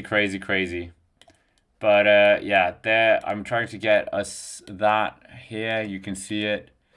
You can see it there. Let me just move the things about a bit. But you can see it there. That is what has happened. That is the two riders crashing, unfortunately. And yeah, that movement there ended Jasper Philipsen's whole Tour de France, unfortunately. So no more Jasper Philipsen. He did add that jersey on stage 1, but unfortunately he is going to be leaving at the end of... Well, he is leaving now, unfortunately. Real big road rash, unfortunately, for him. But 55 kilometers still to go here of the stage. We're seeing the riders of Movistar up towards the front, but that's probably shaking the peloton a bit here. You guys are saying broken collarbone. Yeah, he did look like he was holding his collarbone a bit here. So yeah, big shame here. Big shame that Jasper Philipsen is out of the race. And yeah, what a shame. What a shame. So we'll wait and see what's going to happen here on the stage. And yeah, a bit in shock. I think we're all a bit in shock here. 54.7 kilometers. They're making their way ever closer to Dunkirk. They have got the Mont Cassel, that solitary 1 point up for grabs here. And yeah, that was absolutely avoidable. Absolutely avoidable, I think. But you can see it there. That was the movement from Brian Coquard that took out Jasper Philipsen, unfortunately. Yeah, a lot of you... Okay, now we need to change the poll as well because Philipsen is out of that poll completely. So do you think that changes the green jersey conversation? Who will win the green jersey at the end of the tour? So who do you think is going to win the green jersey? I mean, it's looking like it's going to be between Milan.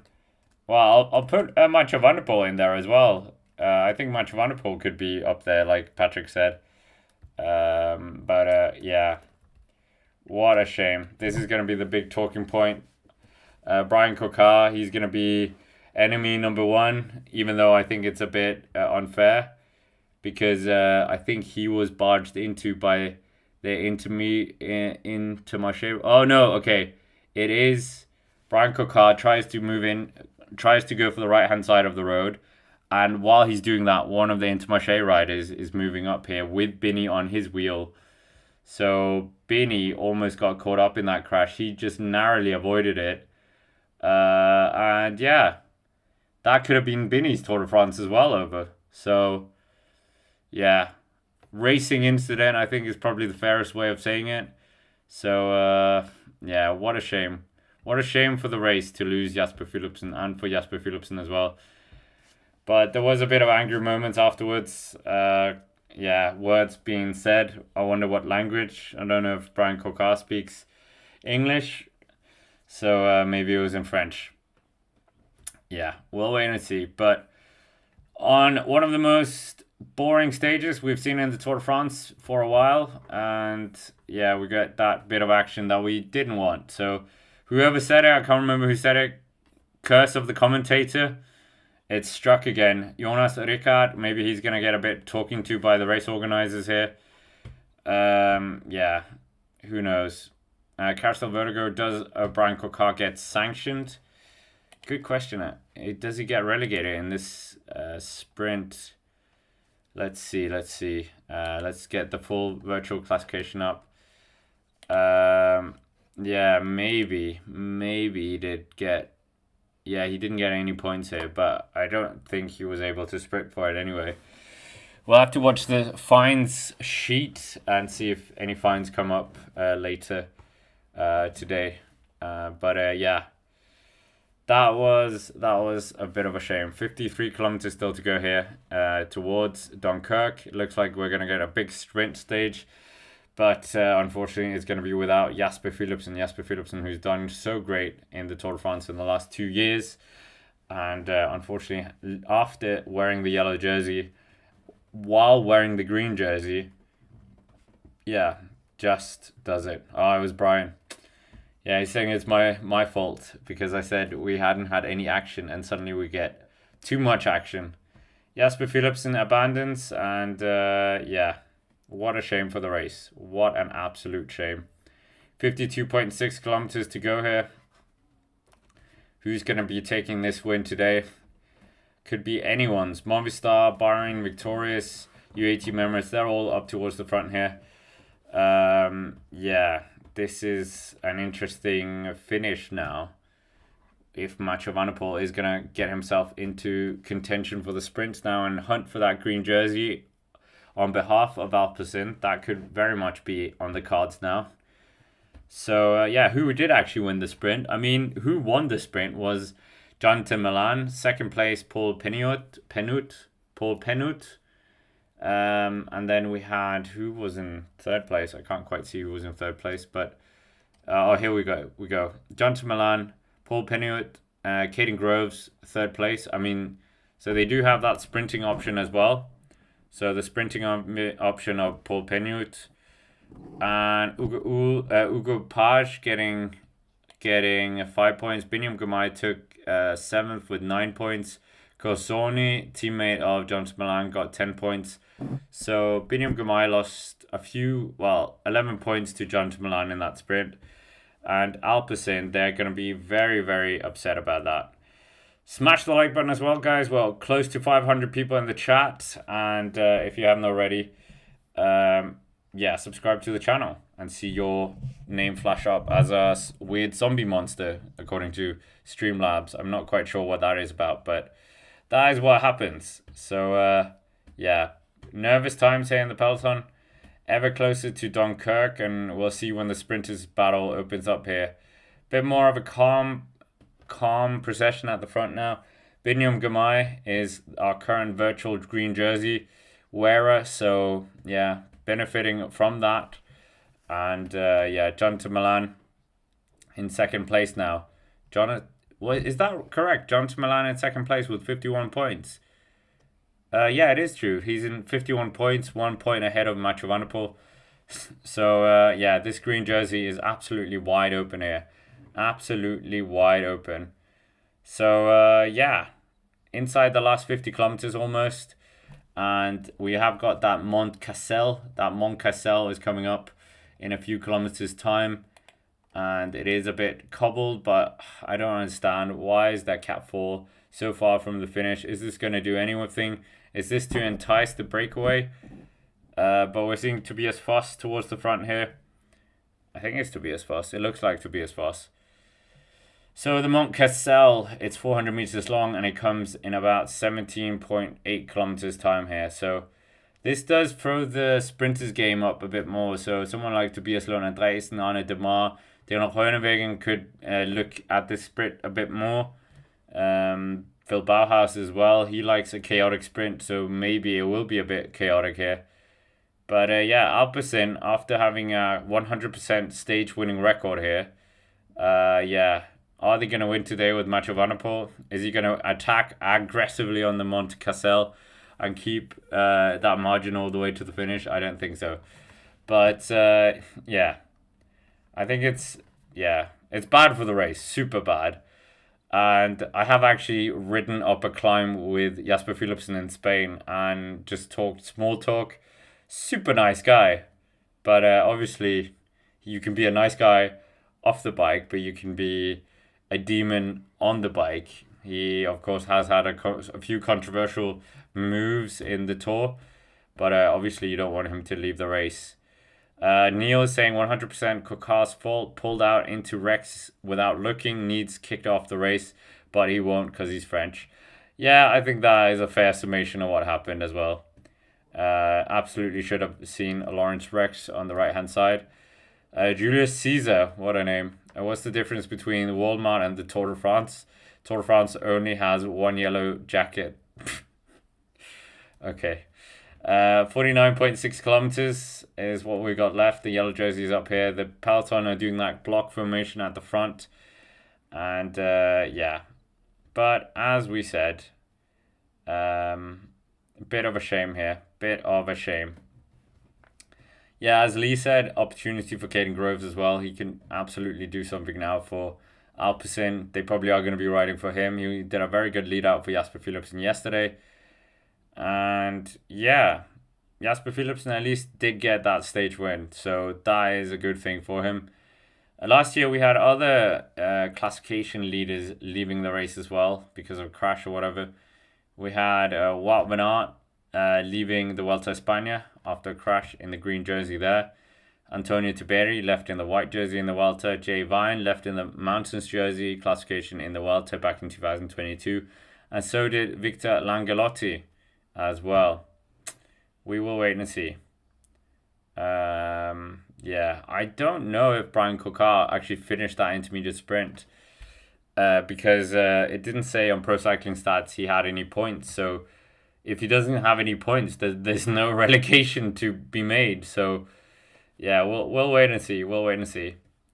Yeah, 48.6 kilometers still to go here on the stage. Are we going to get a stage win from Alpecin despite losing Jasper Philipsen? Most of you going for Biniam Girmay in the poll. A lot of you going for Mathieu Van Der Poel. Yeah, I should put Caden Groves, shouldn't I? That was the better... Actually, that's not the win. That's the green jersey. So, Biniam Girmay, could he be the first Eritrean to win the green jersey for 2 years in a row? Yeah. He's the first Eritrean to do most things in the Tour de France. I think it's Daniel Tekneheimenot is the... Didn't he wear the polka dot jersey for, I think, a few stages or one stage? So Biniam's never done that, at least. So, but other than that, he's completely done everything else. Not worn the yellow jersey, though. Very close to doing that on stage 1 this year. The speed is quite slow now. It's 36 kilometers an hour. I think my grandma could be riding this speed, if I'm honest. Yeah, 48 kilometers, 30 miles. Biniam Girmay, I think his team is just trying to position him towards the front here on the left-hand side of the peloton. Luke Durbridge up here towards the front as well. Bahrain, Arkea, Movistar. Yeah, they're not quite going hell for leather here, and this would be a good moment for a breakaway to try and get away. But yeah, they seem to be allergic to this stage, breakaway riders. So yeah. What a chaotic intermediate sprint. We've had, yeah, this isn't even our first classification intermediate sprint crash. Or not intermediate, but like, you know what I mean, because we had that crash between Benjamin Thomas and who was the other rider. They had that very crazy crash. So yeah, we will wait and see. We will wait and see. 47.5 kilometers to go here. And we're looking very, very forward to what's going to happen here on the stage. And with this bit of a lull, I think this is a good time to just mention our sponsor as well, veloprocycling.com. a new cycling game that you can actually incorporate into your fitness. Very easy.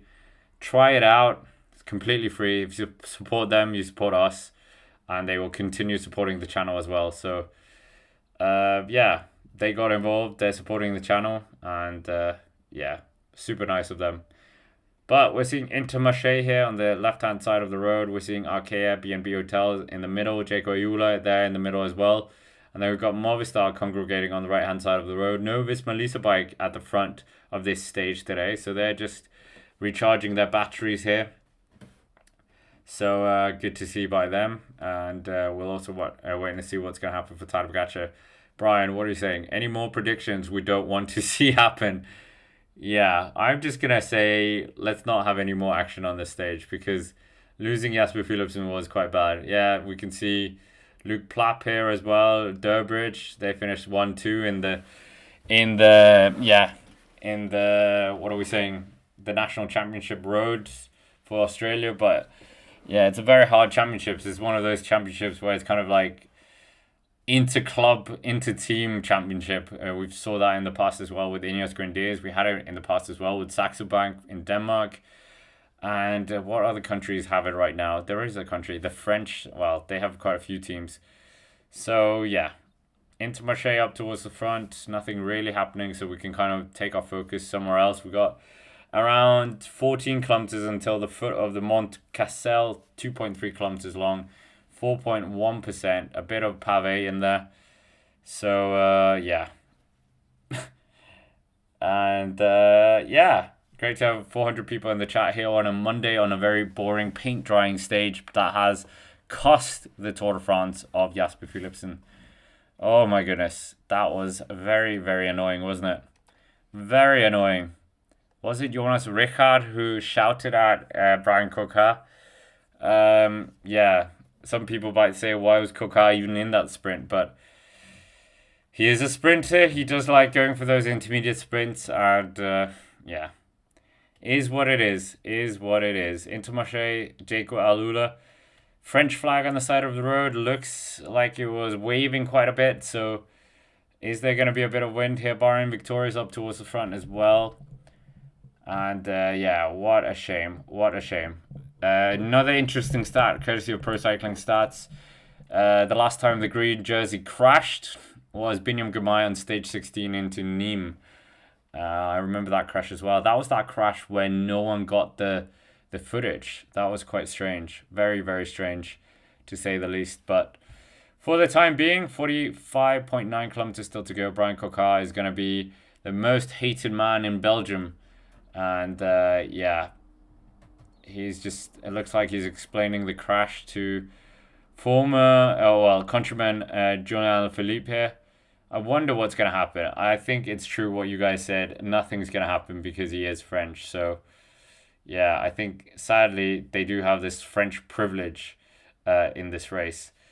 But great to have so many people in the chat. And I mean, right now, Clifton Dunn is our #1 fan according to the top fans rankings, which is a new thing that YouTube have rolled out. Armand is currently in 3rd place. Vera is in 4th place. John Kelly is in 6th place. I don't know how you get points. I guess commenting, liking. So, yeah, new feature. But, yeah, it's true what one of you said as well. If you just spam, maybe that ruins the game a bit. But 45.2 kilometers, very slow here. What are we saying as well? Cycling News says that a lead-out rider for Girmay collided with Brian Coquard and caused this. Thank you for that, Scott McMillan. Bini crashed on the last round point from the line in Nîmes. Yep, that's correct.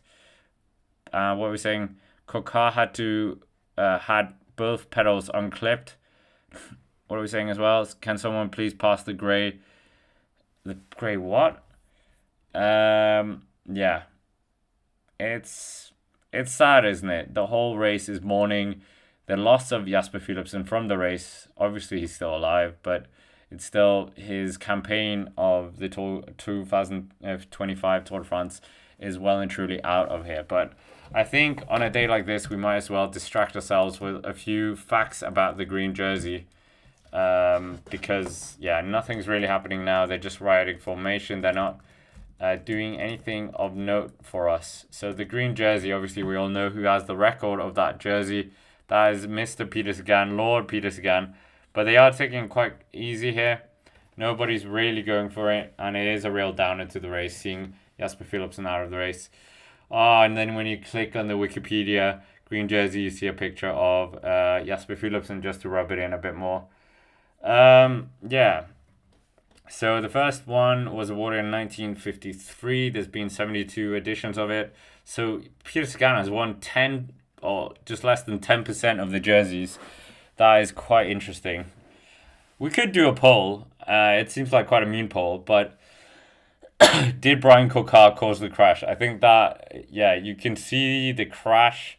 I'm sure it's available on Twitter as well. I don't want to get in trouble with the ASO overlords. They're quite good at copywriting material. So I can't show you the crash, but we can see the image there. Did Brian Coquard cause the crash? Yes or no? Yes or no? And no is no, the Intermarché rider. And bad luck and bad luck. So I'm kind of saying, do you think it's a racing incident? Or do you think it was Brian Coquard's fault? Nevertheless, green jersey, nothing's happening. 43.5 kilometers still to go. We still have that block formation at the front. No team really having control of the peloton. They're all riding in formation. First winner was Fritz Schaar. Is he actually related to the BMC rider? I don't think so. Swiss rider was the first rider to win that. And then obviously Biniam Girmay, the last rider to win it. The most wins, Peter Sagan with 7, Eric Zabel with 6, Sean Kelly with 4, Jan Janssen even winning this jersey. And that the incredible part with that is Jan Janssen obviously winning a very flat Tour de France. Eddie Merckx has also won the green jersey 3 times, because of course he has. And Freddie Martins has won the jersey as well. Robbie McEwen's won it as well. Belgium has the most victories in this with 21 victories.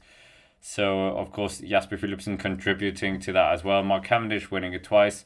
Thor Hushovd winning it twice as well. And, France winning it only 9 times. So, and Slovakia winning it 7 times just from Peter Sagan. So, yeah, quite impressive. What I was saying as well, Scott, have you noticed how many of the riders are very good at wheelies? Seems like it used to be only Sagan, and now there are a whole bunch of doing it. Yeah, I think they all looked up to Peter Sagan as well, many of these guys. So maybe they're all practicing that as well. We got 42.5 kilometers still to go here. Israel Premier Tech towards the front here with Movistar, Bahrain, Deco Ula. We got Intermarché up there as well. So the speed is picking up here. We're around 44 kilometers an hour. I don't think my grandmother could ride that speed, but she definitely could have ridden the other speed. However, it is quite easy when you're riding in a peloton towards the back. You kind of just get pulled along by this massive draft. So who knows? Let's not try that. I don't want my grandmother to ride in a professional peloton. That would be absolutely crazy. So, we're getting closer to that last 40k, and then we probably will see it play out a bit for the riders. But the wind is looking like it's picking up a bit as well. Smash the like button as well. We're almost at 200 likes, so should be quite good here. And this is going to be a fast finish. There's a lot of crosswinds normally here on the side, on the coast, Dunkirk. Tomorrow could be a bit more of an interesting stage. It's not a complete pancake of a stage.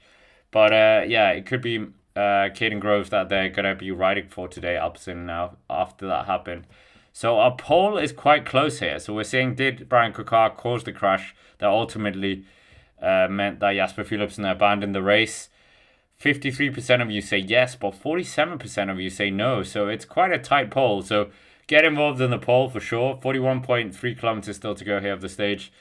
And yeah, right now it is just the calm before the storm. The storm of the sprint. Are we going to get a dangerous sprint here? Is there going to be more crashes today? Let's hope no. But it's very calm right now. And they're just riding formation at the front. And hopefully the peloton, they keep out of harm's way and we don't see any more big sprinters or big riders leave the race today. But yeah, what a shame. What a shame. Are we going to see a stage win from Alpecin despite this? Yeah, we'll wait and see here. We will wait and see. But Jasper Philipsen, that is going to be the big story of today. Unless another crash happens. But yeah, absolutely crazy scenes here. Absolutely crazy scenes after what happened there. We're almost inside the last 40 kilometers now. Almost inside the last 40 kilometers. Yeah. We will wait and see. We will wait and see. Anything can happen on the stage. Anything can still happen on the stage. I will try and position the laptop a bit better so I'm actually looking forward, because getting a few complaints about that on WhatsApp. Thanks, Mom. But yeah, 40 kilometers to go here. This is a very interesting stage. No, it's not. It's a sprint stage. That's interesting. But it hasn't quite been that high octane fuel that we were hoping for the battle of positions. And yeah. So we'll wait and see. We'll wait and see. But the riders are just getting bottles now. They're preparing for the finale here. It seems like there's a bit of a headwind or a cross headwind slightly off the front line. So yeah, oh my goodness, I definitely need a haircut. Look how low down the hair is. But yeah, for the time being, the riders are just preparing themselves for a very fast finish. And yeah, this could be a quite manic one. We still have that Mont Cassel coming up as well. We talked about that earlier. And the Mont Cassel, that is a bit of pave on that road. Brian Coquard is getting a lot of TV time. I think they just want to put the shame on him. Which, yeah, well, it feels harsh. He didn't intentionally mean to do that, did he? But, yeah. Jasper Philipsen didn't get many fans last year where he caused a few crashes as well. So, yeah, we'll wait and see here. But one of the Intermarché riders out the back, just getting a team car. Jonas Roch, very tall rider. As we were talking about yesterday, very, very tall rider in Intermarché. Nevertheless, what is going to happen here? The Mont Cassel, that is our next focal point now of interest. And are we going to see big movement here in the peloton because of this? We would love to see something happening for sure. Maybe someone trying to ride away for that solitary point.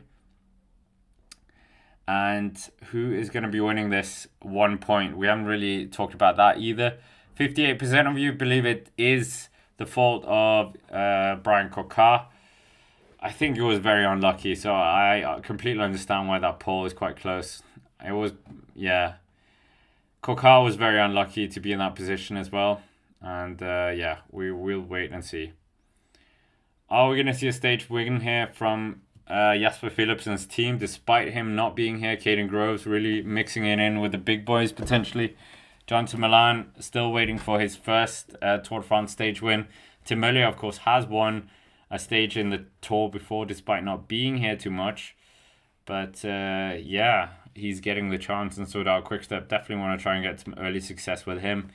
Remco Evenepoel, as we know, was kind of retracting his ambitions of the race a few days ago. Don't know if he believes in a third place. He says the level of Tadej Pogačar and Jonas is just so high. And he was struggling a bit in the Dauphiné to follow the wheels of even Matteo Jørgensen. Tobias Halle Johannesson was giving him a good run for his money as well. But yeah, Brian Coquard is getting shamed by the cameraman a lot here. He's absolutely getting shamed. So yeah. Aw. He wasn't meaning to do it, guys. Number 163 is the enemy for many fans here, unfortunately. But 38.7 kilometers. The kilometers are ticking by a bit slowly here. We'll wait and see if they're going to be able to do anything. But for the time being, they're increasing the pace ever so slightly at the front. Intermarché, Jayco Ayula, Arkea, they're part of this block with Movistar, Bahrain Victorious as well. Are we going to see any breaks being done from this Mont Cassel? 2.3 kilometers to go. I'm happy we don't have just completely flat all the way to the end, because then it would just be 38 kilometers to the finish. But yeah, 38.3 kilometers. But there is this climb coming up very shortly now. I think it's in about 6 kilometers time ish, 5-6 kilometers. That's where we're gonna see it. Remco Evenepoel up towards the front here. Tim Wellens just trying to stay up the front as well. And yeah, what is gonna happen now? What is gonna happen? That is the big question. Now we're gonna see some movement on the Mont Cassel. 5 kilometers until we get to the bottom. Yes, finally somebody. Tim Wellens moves up the front here. Tim Wellens has just moved himself off the front here. The Belgian national champion becomes the first rider to attack. Tim Wellens is our first breakaway rider. There you have it. 3 minutes and 8 seconds down. Nothing troubling for the GC riders. Obviously, he's committing completely to the Tadej Pogačar project once more. And Tim Wellens has just gone off the front of the road.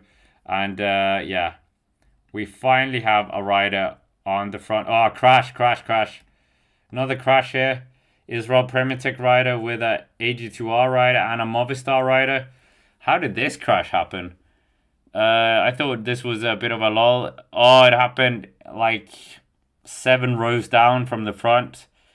So yeah, crash happening there. And yeah, well, what, guys, why did you crash? But it seemed like a okay crash. No one really getting caught out here. But Tim Wellens has built up a bit of a lead here. He's got about 16 seconds is what Pro Cycling Stats is saying. And yeah, that crash. So we're on 2 crashes so far in this stage. Such an unnecessary crash, wasn't it? Touch of wheels potentially, and then just that ripple effect down the road, down the peloton. But yeah, Tim Wellens, he's the man alone towards the front here. What can he do? Don't know. But Tim Wellens just getting some TV time here. The Belgian national champion. Maybe he's going to get the Mont Cassel. Maybe they're doing satellite riders and they're going to launch Tadej Pogačar off on this. Yeah, no. We all know that's not true. But yeah, less than 36 kilometers to go now. Tim Wellens is the strong rider out in front. Oh, previous riders to reach the summit of La Mont Cassel. Obviously, we had Benjamin Thomas do it on stage 1. We've had it feature on the 4 days of Dunkirk in 2024. It was also here in the Tour de France back in 1994. So this climb is very popular with the Tour de France. Well, not that climb. Not that, let's be honest, not that popular because, yeah, it hasn't featured that regularly in the Tour de France, but it's featured twice already in this year's Tour de France. 23 seconds of a gap here for Tim Wellens to enjoy himself with. So yeah, he's enjoying his time at the front here. And Tim Wellens, how many Tour de France's has he actually ridden? This is his 6th Tour de France, 40 career victories to his name. A very prolific rider, as we know. He's won the Eneco Tour 4 times, the GC in a row, not in a row, but in total, which I think is absolutely fantastic. But yeah, 35.7 kilometers, 25 seconds now. He's built up. He's getting ever closer to that Mont Cassel. Maybe this was just orders from above from Tadej Pogačar. Please, can you just go get it? Because I don't want someone like Benjamin Thomas to go up and take it. So yeah, Tim Wellens doing his best here to stay up towards the front. And yeah, he probably is going to be a man. It's up to 35 seconds now. So the peloton are not in too much hurry to try and bring back the Belgian here. And doing everything he can now. Doing everything he can to stay up towards the front here. Great to have Japan in the house as well. And what else are we saying? I just missed that thing as well. Brian saying, I'm glad a crash wasn't the drinking game. We'd all be smashed. Yeah, true. 2 crashes so far. Certainly is not the most interesting part of racing, you would say. You want to see tactical battles, you want to see all this. But they're saying Tim Wellens has 55 seconds already, so he's really motoring it at the front here. really motoring at the front now. So we'll see what he can do here. Tim Wellens. Yeah, the Belgian national champion. He's been national time trial champion in the past as well.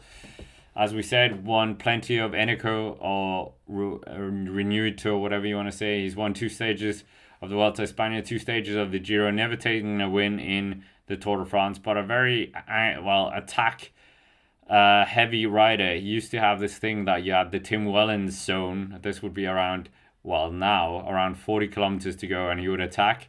And yeah, I mean, he's living up to that name now and attacking off the front. So 34 kilometers to go. His lead is 1 minute and 11 seconds here. And I mean, guys, this is looking promising. Let's just have a bit of fun. Do you think Tim Wellens is going to win the stage? Will Wellens win the stage? Yes or no? Do you believe Tim Wellens, can he win the stage? We will wait and see here, but right now it's looking a bit more interesting for Wellens. Yeah, he's doing a good job to stay out towards the front here. 33.7 kilometers still to go here on the stage. Is he going to be able to win this? He's never taken a stage win here, as we said, and maybe he will be able to do it here. What are we getting here? Tim, if you win the KOM, then you will have the jersey. We checked good. If you win the KOM, you will have the jersey. There we go. There's why. If he wins the KOM, he wins the jersey. That's why he's going. So Pogačar just wanting to share the jersey around, share the love.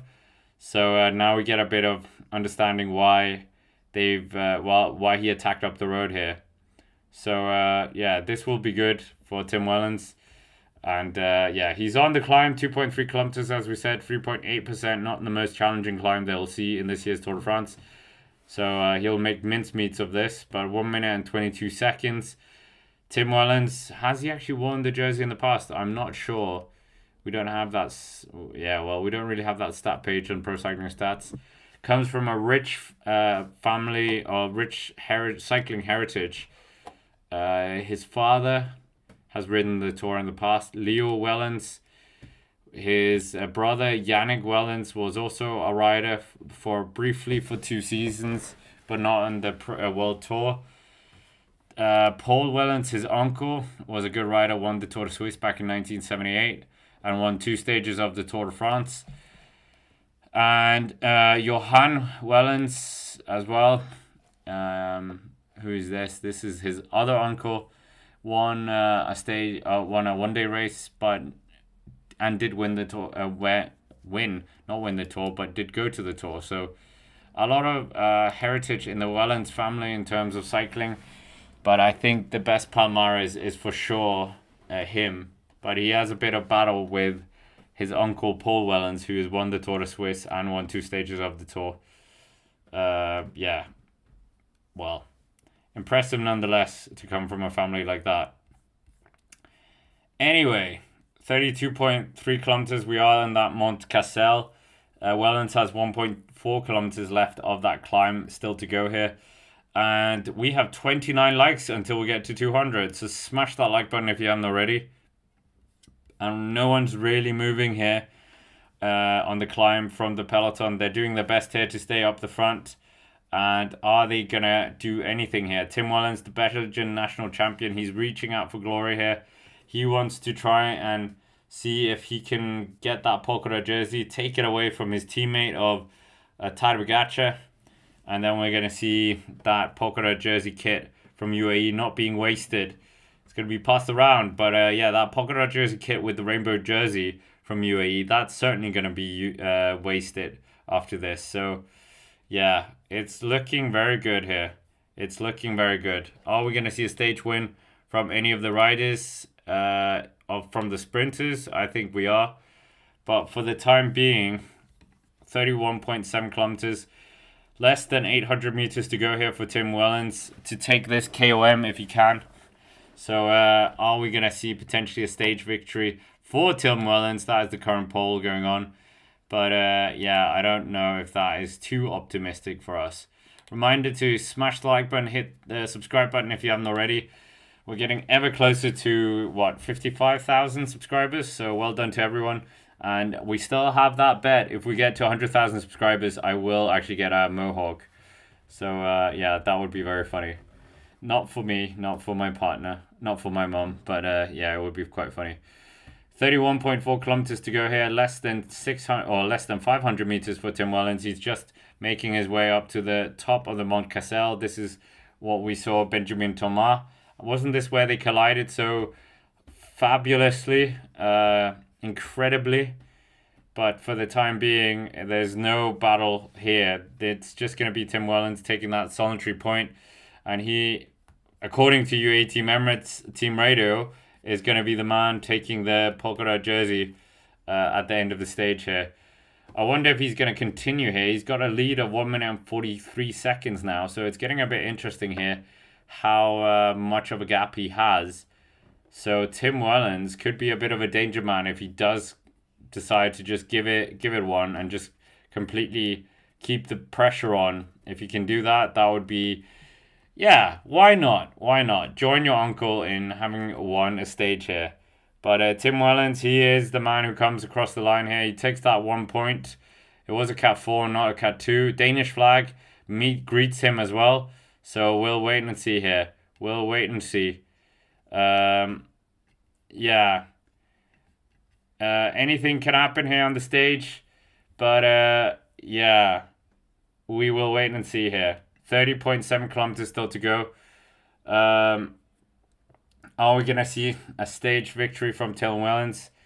Job done. He just does the like that. And potentially this is a win for, well, a polka dot jersey on the way to Tim Wellens. So we'll wait and see here. Nevertheless, is he going to be doing something here? Great to have, well, 600 people in the chat. And also shout out to our sponsors of today's stream, Velo Pro Racer. So quick shout out to them as well. The Mont Cassel, we'll see who gets the second place that has no points for the peloton, but obviously it doesn't matter here. But they are increasing the pace here. They are a bit worried about the threat of Tim Wellens up towards the front here. But Velo Pro Racer is a cool new game that you can actually incorporate into your workout here. So they support the channel, so please support them as well. It's completely free to download, and they are going to be with us for most of the Tour de France. So 30.2 kilometers still to go here. We've got 1 minute and 41 seconds here, and we can see, I think it's Groupama FDJ. No, I think it's Israel Premier Tech. I think it's Israel Premier Tech coming up towards the front here. They're just making sure that they're keeping the pressure on here. They're obviously thinking of Pascal Ackermann, and we'll see if they can actually be able to do something here to get a stage win. Oh, someone had a bit of a bike problem here towards the back here. Cofidis rider, I don't know who that was. Maybe it was Brian Kokar. Many people obviously not going to send him a Christmas card at the end of the year after that crash. Was it his fault? Was it not his fault? Anyway, I think Jasper Philipsen, that could have been avoided if they positioned him a bit better. But yeah, could have, would have, should have. It's all over now, unfortunately, for Jasper Philipsen. And Alpecin, they will really need to rethink what they're doing here for the Tour. Obviously, there is a big focus on Mathieu Van der Poel. Tomorrow's stage is going to be a good one for Mathieu Van der Poel as well. So I don't think they should have too much problems of getting more stages, but it's not going to be with their man who has won a lot of stages, Jasper Philipsen, 10 stages so far. And unfortunately, it's not going to be today. It's not going to be happening again for Philipsen this year. So maybe we'll see him at the Vuelta a España. 29 kilometers to go here. They are going down the other side of the Mont Cassel. So we'll see if they're going to be able to do something here. 28.9 kilometers, 1 minute and 10 seconds here. Anything can still happen on the stage. Anything can still happen. Well, I should not say that because we just had Jasper Philipsen crash. And that other crash as well. So, yeah, let's not joke about that. Because, it could really be a bad one for some of these riders. But for the time being, 1 minute and 6 seconds for Tim Wellens. It has really built up for him. And yeah, what is he going to be able to do here? How long is he going to be able to hold this? 28.5 kilometers, quite a long time when you've got sprinters teams roaring down the road and trying to claw you back. So yeah, we're almost at 200 likes as well, and we're 800 people in the chat. And make sure to subscribe to the channel as well to see your name flash up. But confirmation there that the virtual classification now is held by Tim Wellens. So Tim Wellens is our new polka dot jersey wearer. So yeah, I can't remember if he's worn that jersey before, but yeah, he's certainly going to be wearing it now. So Tim Wellens, we'll see what he can do here.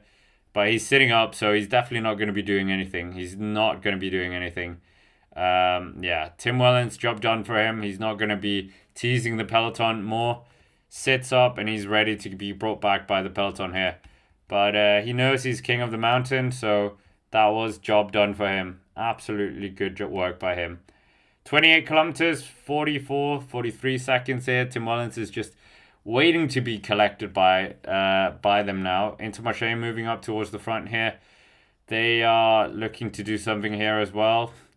Yeah, they desperately want to try and continue the success from last year, where they did so well with Biniam Girmay and really were a force to be reckoned with. Very, very young team, very tall team as well. And yeah, they can potentially do something here today. That green jersey, yeah, John to Milan is going to be the biggest rival now. It's the two-time purple jersey from the Giro d'Italia of John to Milan versus last year's green jersey of Biniam Girmay. That is kind of how we're going to see this battle play out now. And yeah, there are, of course, other riders in contention as well. Tim Merlier, he should be mentioned in the conversation. But yeah, it could be a two-horse race now. Or maybe Mathieu van der Poel can just nudge himself into that as well. Yeah, we'll wait and see. We'll wait and see. But it's definitely going to be an interesting battle from here out. And I hope we don't have any more of the green jersey riders crashing out, because you want to see a close battle. As much as you might love the Peter Sagan era, it was a bit tedious when he wrapped up the green jersey quite soon, almost like midway through the tour. You knew it was gonna go to Peter Sagan. So I don't want that. I want to battle all the way to Champs-Élysées, but obviously Champs-Élysées is a bit different this year, so maybe it's not quite gonna be like that this year. So we'll wait and see. So yeah, it's an interesting battle. Or this will be 26.9 kilometers. We should probably also talk about a bit about what's gonna happen towards the pointy end of this as well. Yeah. Yeah, we'll get the profile of the last stage up of the city map. But Israel Prematech towards the front here. Lotto coming up as well. This does open the door for more riders. Demar, Anna Deli as well. And Israel Prematech want to try and get something with their man, obviously. Their man being Pascal Ackermann. So we'll wait and see here. But it does really throw it up in the air. Who's going to be taking this stage win? Is it going to be Tadej Pogačar? No, it's not going to be. That was just force of habit. It's not going to be Tadej Pogačar, but it could be John to Milan. It could be... yeah, there's a lot of riders still. There's a lot of sprinters. We've seen Jacob Alula up towards the front as well. That could be the team that we're looking around. Don't forget that we did actually have a win from Dylan Groenewegen last year. I completely forgot about that, but obviously that did happen. Dylan Groenewegen took a stage win, and he could do one. He's a very dangerous rider when he's on form. He took a few stages in the tour of Slovenia, so could happen. Nevertheless, great to have so many people in the chat. Let us know where you're watching from as well. We're seeing the sprinters teams just getting organized here towards the front, and they will really try and get this to a showdown. We had a bit of a showdown on the first stage, but of course there was that echelons that caught out a number of teams that certainly did catch John to Milan and also Tim Merlier out. So they haven't had a clean sprint for victory so far. So they desperately want to try and be involved in that if they can. Yeah, let's see what happens. It's going to be an interesting one nonetheless. But yeah, they are just showing us the what we were talking about, the last few kilometers. So I'll get that on screen as well, so we can get that up and discuss that a bit. There is a very sharp bend towards the last few kilometers for the riders to tackle, and this will be very, very tense for the sprinters teams. Obviously, they're trying to make sure that they're in the right position and not lose position, because if you're in the wrong part when you come into one of these turns, you can absolutely just drop down 10-20 positions quite quickly. We'll just get that on screen as well, so we can just have a bit of a look at that while we're just waiting here in the lull.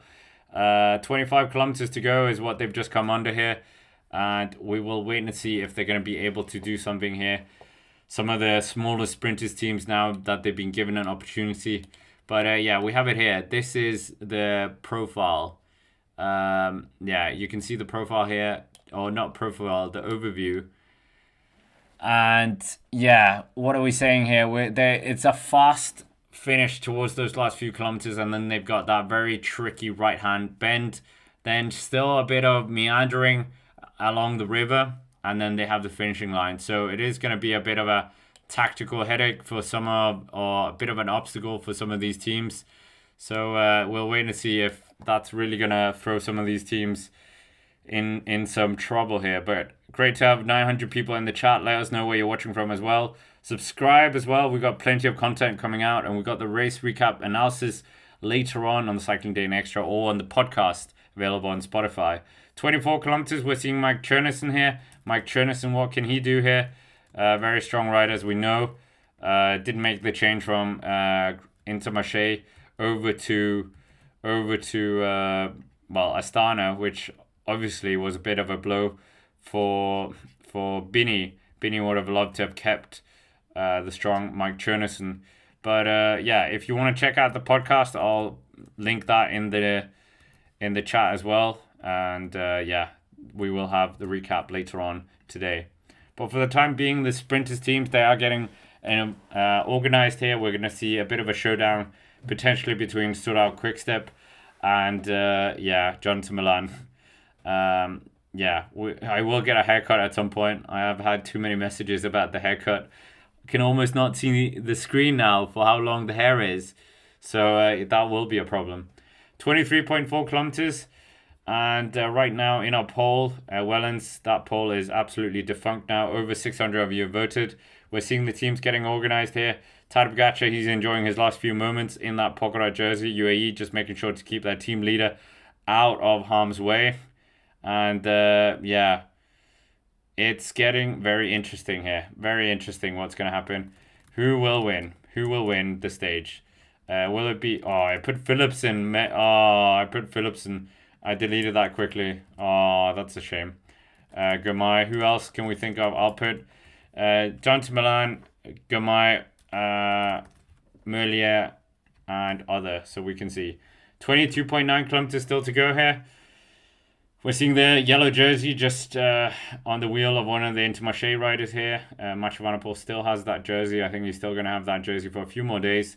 That time trial will be his first real battle. But for the time being, it's looking interesting here. What's going to happen here? Are we going to see a stage victory from Jonathan Milan for the first time in the Tour's history? Are we going to see our first victory of this year's Tour de France for Tim Merlier? We'll wait and see. But for the time being, it's a tense affair. You can see you can see what we're dealing with very shortly, or we're not, the riders, in those last few kilometers. So, could be a very tense battle here for the riders.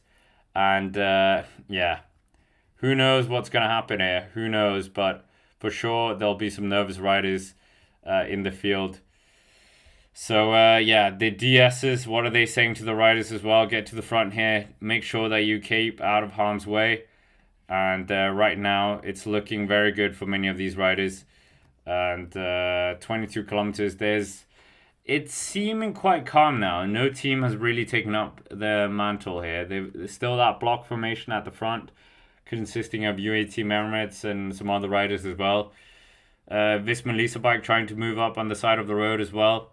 But the big talking point is still going to be that Jasper Philipsen abandonment. That's a very, very sad part of this race, and a shame that we had to see him leave. But the yellow jersey is at the front here. Is he working for Caden Groves? Is this them switching up their sprinting tactics here? Caden Groves, a very good sprinter in his own right. Won stages in the Giro and the Vuelta a España. So, yeah, we'll see if he can mix it with the bigger boys here. But who's going to be winning this stage today? We'll wait and see. But, yeah, Jonathan Milan certainly could be doing something here. Thank you, Vera, as well, for a bit of coffee money / haircut money, apparently. Donation to Scott's haircut fund. Yeah, there you go. There you go. I mean, with the amount of haircut money fund, I think I could get something really spectacular. Rainbow color hairstyle in the World Championships colors. That would be quite funny. Or even yellow in the hair color, in the color of the yellow jersey. Nevertheless, 21.2 kilometers. We will wait and see what's going to happen. And yeah, exciting news as well. Jens Vogt is going to be back on the channel, so that's a reason to subscribe to the podcast. But we're seeing Jonas Vingegaard and Miss Melissa Bike. They've moved Jonas to the front now. Thies Benoot has Jonas on his wheel, so they're on the left hand side of the road. Mathieu van der Poel still in the center. Intermarché taking a lot of it on the right hand side of the road. But Alpes Interkönig, they look like they're going to be ready to pounce as well. Groupama FDJ wearing that yellow helmet, and we'll see if they're going to be able to do something here with Paul Pinot. Paul Pinot, is that how we're seeing it? But yeah, we'll wait and see what's going to happen. But great to have almost 900 people in the chat. Let us know where you're watching from. Why not show us all where you're from with a flag, like we always like to do? Since there's not any action right now, we're just waiting for it. Yeah. 20.6 kilometers to go. I mean, stream goals for us is to have Jens Vogt sit here and commentate with us. Maybe we can get that before the end of the tour.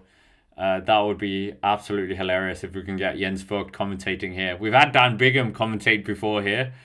We've had Charlie Tanfield, Olympic gold silver medalist. So yeah, why not Jens? Why not Jens? We'll see. 20.3 kilometers. Thank you, James, as well. Another haircut donation.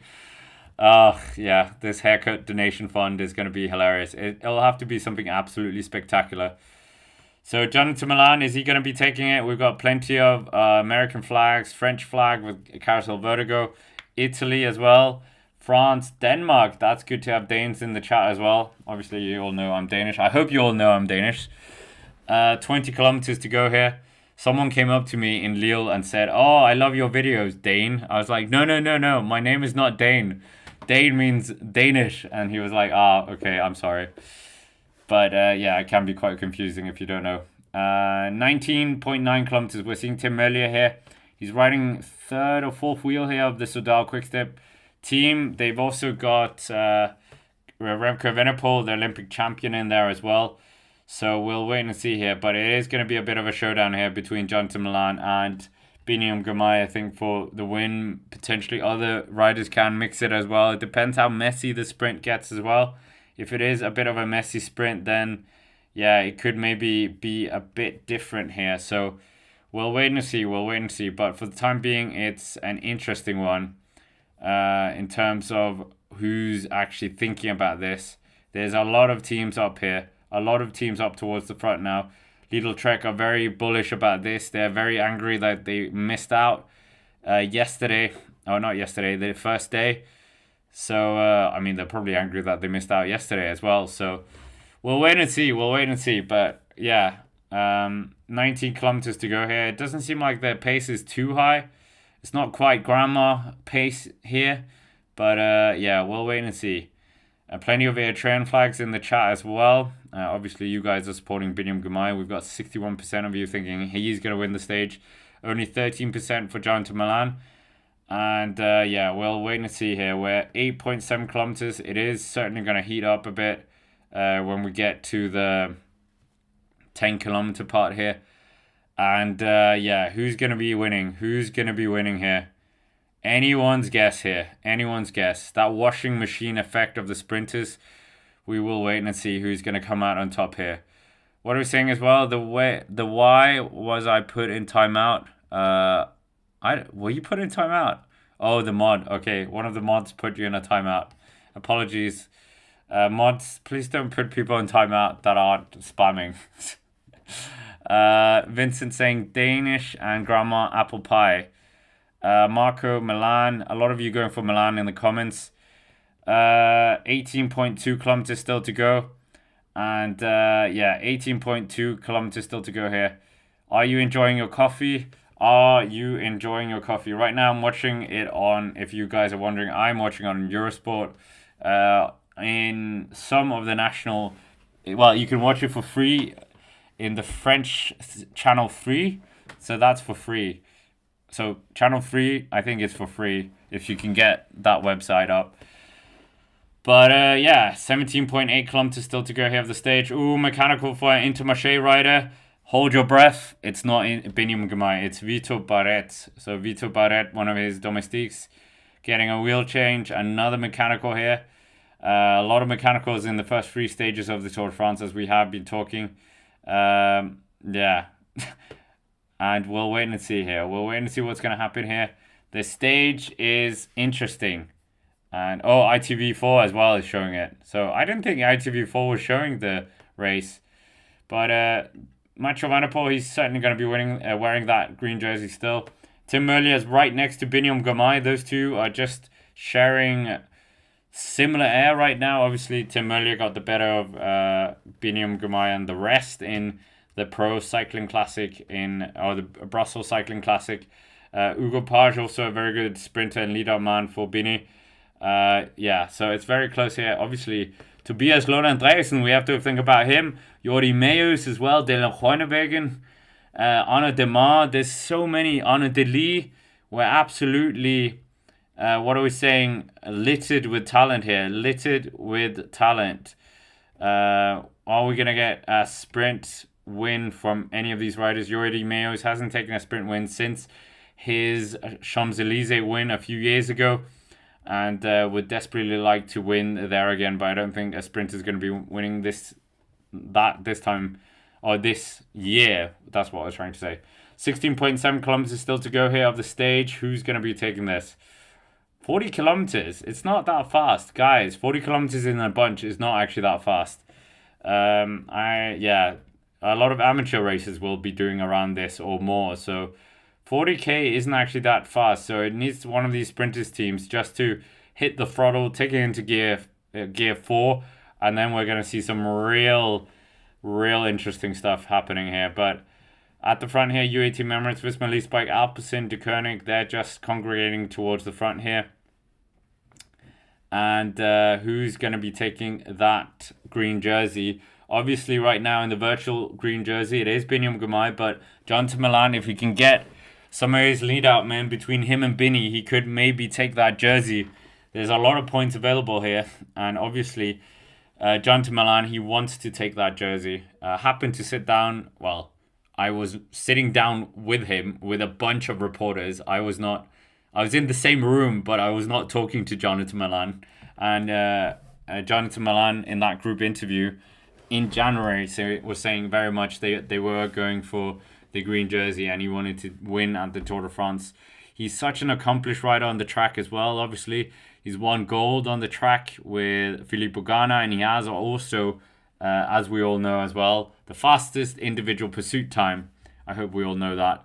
I think it's still the world record to this day. So a very, very good track rider, and yeah, balanced that very well in the last 2-3 years with the road. So Milan, what is he going to do here? 15.6 kilometers still to go here. Yeah, who is going to be taking this stage win? That is the big question. Are we going to see a very, very interesting point here between Jonathan Milan and Biniam Girmay after that incident yesterday where he apologized to Bini?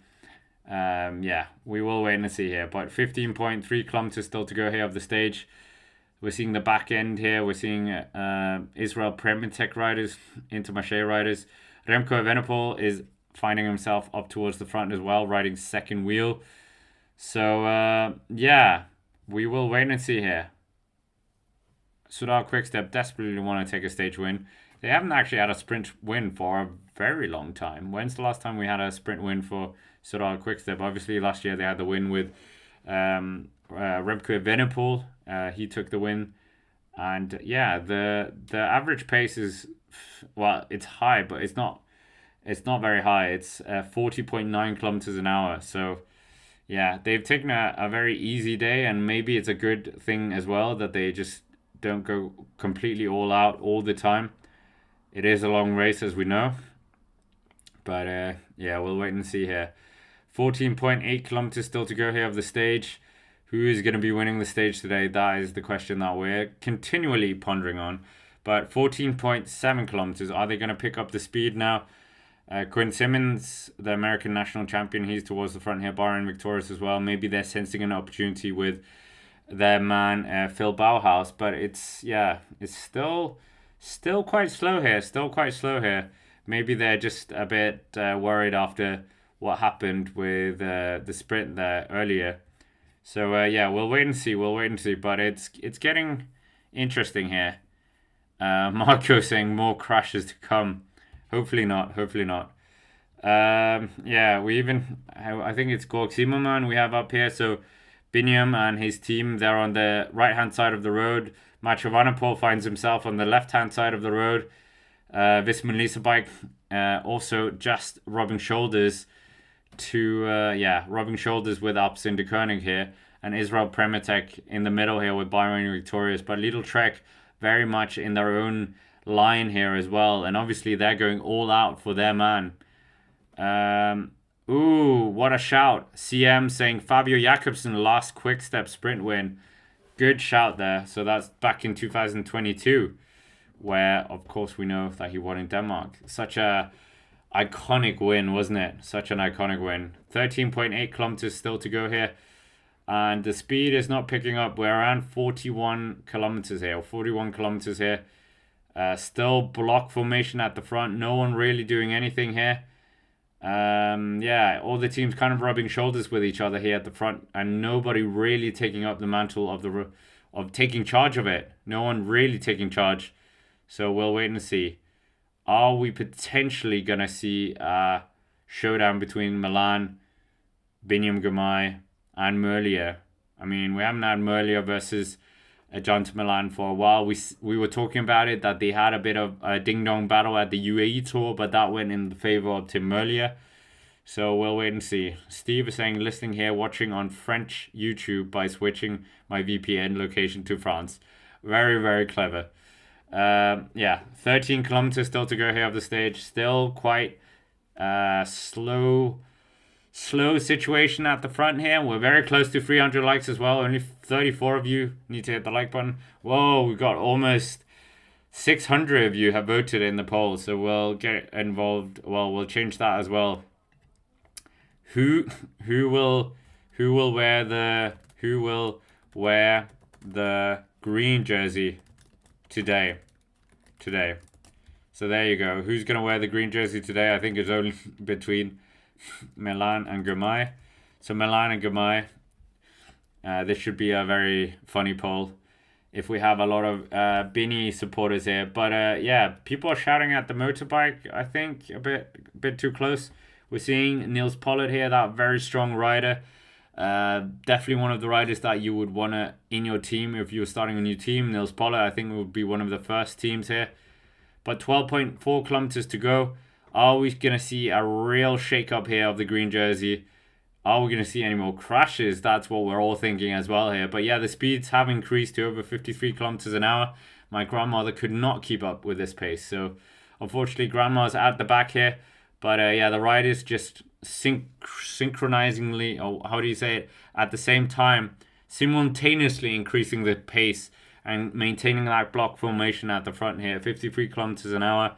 Obviously, we know that the sprints can go up to close to 80 kilometers an hour as well. What are we saying as well? Marco, you wouldn't like him. He is serious troll. He doesn't even care who wins except who should lose. Lousy fan. Wait, what? I missed something. 11.8 kilometers, and we've seen a lot of Jago Alula. They're definitely seeing an opportunity here, sensing it. They've got Ben O'Connor up here in the top 10 virtually, but obviously Ben O'Connor had that crash, so we'll have to see what he can do. Well, Vinart apparently is at the back of the peloton here, so that's a bit of a worry for him. But 11.5 kilometers still to go here. 11.5 kilometers left of the stage. Wout van Aert, as we said earlier, Pro Cycling Stats actually getting a bit quicker than the stream. So, yeah, what is going to happen here on the stage? Who do we think is going to win? 63% of you think it's going to be Biniam Girmay in the green jersey. He's currently in that green jersey, but is he going to be keeping it? Wearing it for the first time since taking it in Nice last year. And yeah, right now 11 kilometers still to go here of the stage. Who is going to be winning the stage? Jonathan Milan, Tim Merlier, Groenewegen. Is it going to be one of these guys that we're not even talking about, that's just going to come out of nowhere, like we saw with Jake Stewart winning a stage in the Dauphiné recently? So who's got control of this? Biniam Girmay's team, they are looking very sharp and very focused here. We've got Jaco Alula. They have been very prominent here at the front of the race. But yeah, we're almost inside the last 10 kilometers. Remember that bend that we've got coming up as well. But for the time being, the pace is picking up. We're close to 60 kilometers an hour here. So they increased the pace by, 25 kilometers in a very short span of time. But Intermarché here, they're very much taking control of the right-hand side of the road. Little Trek taking the other side of the road, and Jaco Alula in the middle with Soudal Quickstep as well. 10 kilometers has been passed here. 10 kilometers has been passed. What is going to happen here on the stage? This is the exciting part. Are we going to get a big showdown here? A big showdown here potentially between the riders. Who's going to be winning the stage? That is a big question. And also, when we 10 kilometers to go, and a quick mention of our sponsor, veloprocycling.com. So check that out after the stage as well. And they are helping us, so why not help them? Completely free to download. And yeah, why not see what it's all about? A very exciting cycling game. But we are watching what's going to happen now unfold here on the third stage of the Tour de France. The most boring stage of the Tour, but we have had one victim, and that was Jasper Philipsen in that very bizarre intermediate crash. And now they're making their way. We're seeing beautiful roads. I think this is Dunkirk. Dunkirk is a very beautiful little coastal town by the sea. Very famous port town. Obviously, the last time we saw Wout van Aert leave this town, he ended up in the yellow jersey in Calais, or winning in the yellow jersey in Calais. But what is going to happen here on the stage? We're seeing Jaco Alula taking to the front here. A very strong team, as we know, with riders such as Luke Plapp, with riders such as Durbridge as well. So are they going to be able to do something here? Yeah, very strong outfit from them. But Soudal Quickstep trying to get in the mix here as well. We've got a friend of the channel, Tom Scoringe, up there. Remco Evenepoel riding second wheel here. He's not taking any chances. He wants to be up there, not getting caught out by any crashes. Screaming at the camera here, screaming at, not at the camera, at his rider. I think it was Matteo Cattaneo there. So yeah, Remco Evenepoel a bit angry there. Remco Evenepoel a bit angry at his teammate. I think it's Matteo Cattaneo here. So yeah, Remco Evenepoel a bit of tension here, but they're coming 8 kilometers, 8.3 kilometers still to go here. 8.3 kilometers. And yeah, this is a very, very tense situation for many of the GC teams as well. They know that the clock for them stops at 5 kilometers. But I mean, I'd rather lose time than crash, because a crash takes something out of you. So we're getting very close now, 8 kilometers. And we've got Intermarché on the right-hand side of the road. We've got Bahrain Victorious in the middle. We've got Groupama FDJ in there as well with that yellow helmet. Israel Prematech as well. Intermarché are going to try and do something here. Astana's up here. Don't forget, they've got Kes Bol. Kes Bol could do something here. The man who was leading out Mark Cavendish for many of the sprints last year. So, yeah, Intermarché absolutely want to try and keep impose themselves on the front here. But it is Fedorov, the man who came down in a crash yesterday in the breakaway. He's up here towards the front here. Astana, can they nab a win here? Can they nab another win in that crusade of the World Tour points here to try and avoid World Tour relegation. But Bahrain victorious up there as well. Soudal Quickstep have just been nudged to the side here on the right-hand side or left-hand side of the road. But yeah, right now, Astana, Intermarché. Where's Little Trek? Where's, who else are we looking for? Red Bull Bora Hansgrohe with Jordi Meus. They're not up here towards the front. 6.8 kilometers. The speed has dipped down a bit. 53 kilometers an hour here. Bahrain victorious. They're looking for their hopes with Phil Bauhaus here. And riders moving up here in the middle. Is this Total Energies? Surely not. I think it is. The men that we wanted to see in the breakaway, they are now getting involved in the sprint here. So, yeah, maybe they're going to try and get a top 10 result here, get the win, who knows. But Israel Prematech, we're seeing them here in the middle. They're looking out for Pascal Ackermann, for Jake Stewart. You've got Astana with Kespol aspirations, but Biniam Girmay is very much up there. Where is Little Trek? I can't see Little Trek anywhere. Can anyone see? Oh, actually, no, I can't. Little Trek are there. Sorry. Apologies, Little Trek are there. It was because it was Tom Skoinch's jersey, obviously, as the Little Trek, or their national Latvian kit. So they are there. They're in a great position as well. So they are not being boxed out of this. So, yeah, we'll see what Denese can do as well. I think we are getting Red Bull riders. No, this was an Israel Prematech rider. But where's Red Bull Bora Hansgrohe? They have got Jordi Meus. They have got Danny Van Poppel. Oh, I can see them. They're on the wheel of Soudal Quickstep here. So they're on the wheel of Soudal Quickstep. So Soudal Quickstep is on the left-hand side of the road. And we've got, Jaco Aula taking the right-hand side of the road. They've just managed to box in Astana Kazakhstan team, or XDS Astana. So right now, it's a very open front. But we have got that corner coming up as well. So we'll wait and see what's going to happen. But Merlier's in the mix. Jonathan Milan's in the mix. Biniam Girmay's in the mix. They're in good positions here behind leader men. So, yeah. But Soudal Quickstep are firmly taking the left-hand side of the road. Jaco Ayula taking the right-hand side of the road. Bit of movement here. There's a big gap. A vacuum in the middle. Ooh, there's a lot of twitchy movements here happening. And it's those twitchy movements that end people's Tour de France's. And now we're getting to the sprint zone, apparently, whatever that means. But, yeah, a lot of wishy-washy washing machine effect here. And, yeah, that could have caught a few riders out here. Less than 5 kilometers to go here. Remember that corner that we've got coming up as well for the riders. That will be a very nervous times for them. 4.8 kilometers still to go here of the stage. Who's going to be winning this?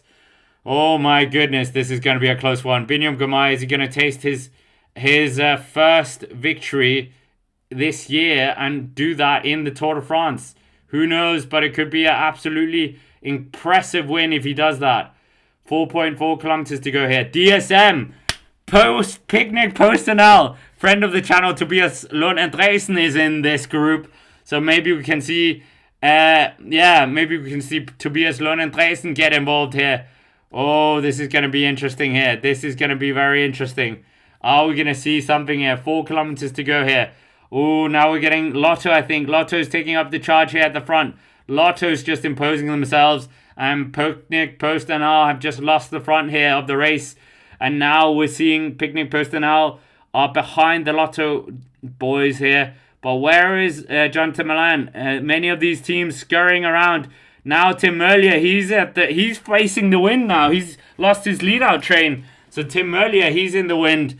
But I think Little Trek they've just managed to get. Oh, elbows out here for Tom Skorinch. He's just trying to make himself imposed. But Lotto, they have just gotten themselves to the front here. Lotto have just got themselves to the front here. But there was a bit of battle for position here. And Tom Skorinch just got his elbows out. Uno X towards the front now here. And Groupama FDJ with those yellow helmets up towards the front. Who no one's got control of this. 3.3 kilometers still to go here. Picnic Postenal, they're trying to make themselves big here, but it is Bahrain victorious now. You can see it's changing. No one's really got control of this pack. We've had a crash here. There's a big crash here. Big crash here happening. I don't know who's involved, but Lotto are in charge here. So there was a crash because a big chunk of the peloton were caught up behind. But the sprinters are up here. So it happened just before 3 kilometers to go, and I think they might just extend the neutralization to 5 kilometers, but 2.8 kilometers still to go here. And yeah, there was a bit of a sprint. Oh, it was Red Bull. Red Bull were the ones who crashed. Red Bull crashed just from the slow motion. It was Red Bull. Let's see the front. Remco Evenepoel coming down as well. Remco Evenepoel crashed. Remco was crashed in that, and Roglic caught up in that as well. But we are seeing Picnic Postinal. This is a golden opportunity for them. Potentially Astana are the ones up towards the front. Ooh, there's a lot of riders down here. A lot of riders down. I think this is Red Bull Bora Hansgrohe's Jori Meus. But at the front, they're really just hammering the watts here. It's carnage at the front here. Israel Premitek, Astana, Lotto. They're all the ones battling for being in the World Tour here. Remco Evenepoel crashing and Roglic, as we said. So Roglic and Remco Evenepoel crashing. And yeah, that's a big, big shame here. Remco Evenepoel not having a good start to his Tour de France. But 1.8 kilometers still to go here of the race. Astana, Groupama FDJ, they're smelling blood here. Who's going to take this 1.7 kilometers? Remember, we have got that sweeping corner as well. Groupama FDJ, what are they going to be able to do here? The corner comes up now. Is anyone going to get caught out here? Oh my goodness, some of the teams definitely did get caught out here. I think Groupama and FDJ are in a good position to end that drought. They haven't won a stage since 2019. And our Groupama FDJ Picnic posted up towards the front as well. 1.4 kilometers to go here. Little trek up here as well. They're just trying to move around. Is that another crash happening? Very close here. Who's going to be able to do anything about this? Astana, as we said, not at the front here. Little trek imposing themselves on the other teams. 1.1 kilometers to go here. This is where it's won and lost here. Little Trek come under the Flamme Rouge here. Who's going to be taking this win? Oh my god, there's so much action going on behind. But Little Trek are the ones absolutely bossing this race. They're just absolutely winding it up here. Tim Merlier scrambling for position. Looks like he has just made himself come up here as well. Inside the last 700 meters to go here. Jaco Ayulo up there as well. Macho Vanderpool up there. Lotto Destiny are there. Little Trek still up there, but I think Biniam is there, but no riders on his wheel, or no riders around here, but it is Picnic Postinal. They're the ones taking up the charge now. Picnic Postinal are taking up the charge, and what can they do here? Are we going to see a win for Fred of the Shadow, Tobias Lorenz? Nice to crash! Oh, big crash! Big crash. Biniam Girmay going for the sprint. I think we are getting a very big sprint from Tim Merlier versus Jonathan Milan. These two big dogs are going for the line. It looks like it is Merlier taking the weight. Is it Merlier? Oh, on the line. Oh my god. What just happened, guys? There was another crash. Oh my god. Another crash there. Oh my goodness. That was crazy. Wowza. But yeah, what an absolutely crazy sprint. So many things to unpack here. What on earth happened there? That was ridiculous. Little Trek came out of nowhere. Oh, it was a crash between Astana, Groupama FDJ, and some of the other riders. Oh my goodness, that was a shame. But Tobias Lorenz Dresden, I think it might have been. Oh my goodness, that was incredible sprinting. Incredible action. We had a boring stage for most of the stage. And yeah, wow. Wowza. That was something else here. Coming into those final few corners and then being able to do that. That was absolutely impressive here. Yeah, wowza. That was not what I was expecting. That was not, yeah, what a dramatic final that we had there. I'll get you the top 10 as well before I disappear, but remember to check out our sponsors as well. Velo Pro Racer have really kindly sponsored the streams for most of the Tour de France, so check them out in the chat. But wow, that was some racing and a half going on there, some sprinting, and yeah, we'll unpack what happened in the recap race analysis later on the Cycling Day Extra channel and in the podcast. But yeah, wowza, that was crazy. I'll get you the screenshot of the finish as well. That was absolutely remarkable. What just happened there? Wowza. We'll get the screenshot so we can focus in on that as well. But a dash for the line there. Biniam Girmay losing out, unfortunately. John to Milan, roaring as he missed out on that position there. Yeah, wowza. That was tight. That was so tight. But yeah, let's get us the screenshot so we can focus on that. Phil Bauhaus seems like he snuck into a top 10 or top 3 here. So we did say Bauhaus was going to be a bit dangerous. But yeah, commiserations to many of these riders that crashed. And yeah, wowza. Wowza of a stage. That's all what I've got to say about that. Yeah, I'll get you that. I'm going to head over to Patrick Blake as well. We're going to do the recap race analysis in a bit. So yeah, that was absolutely crazy what happened. That is going to take a bit of conversation to run through what exactly happened there on the stage. We'll get you the top 10 as well. We'll get you all the things. But a big shout out to Velo Pro Racer, the sponsor of the stream. And yeah, wow. That is some sprint to say the least. But yeah, let's just get the yeah, there you have it. Yeah, it's close, isn't it? Let's just make sure we get the sponsor's name in there as well.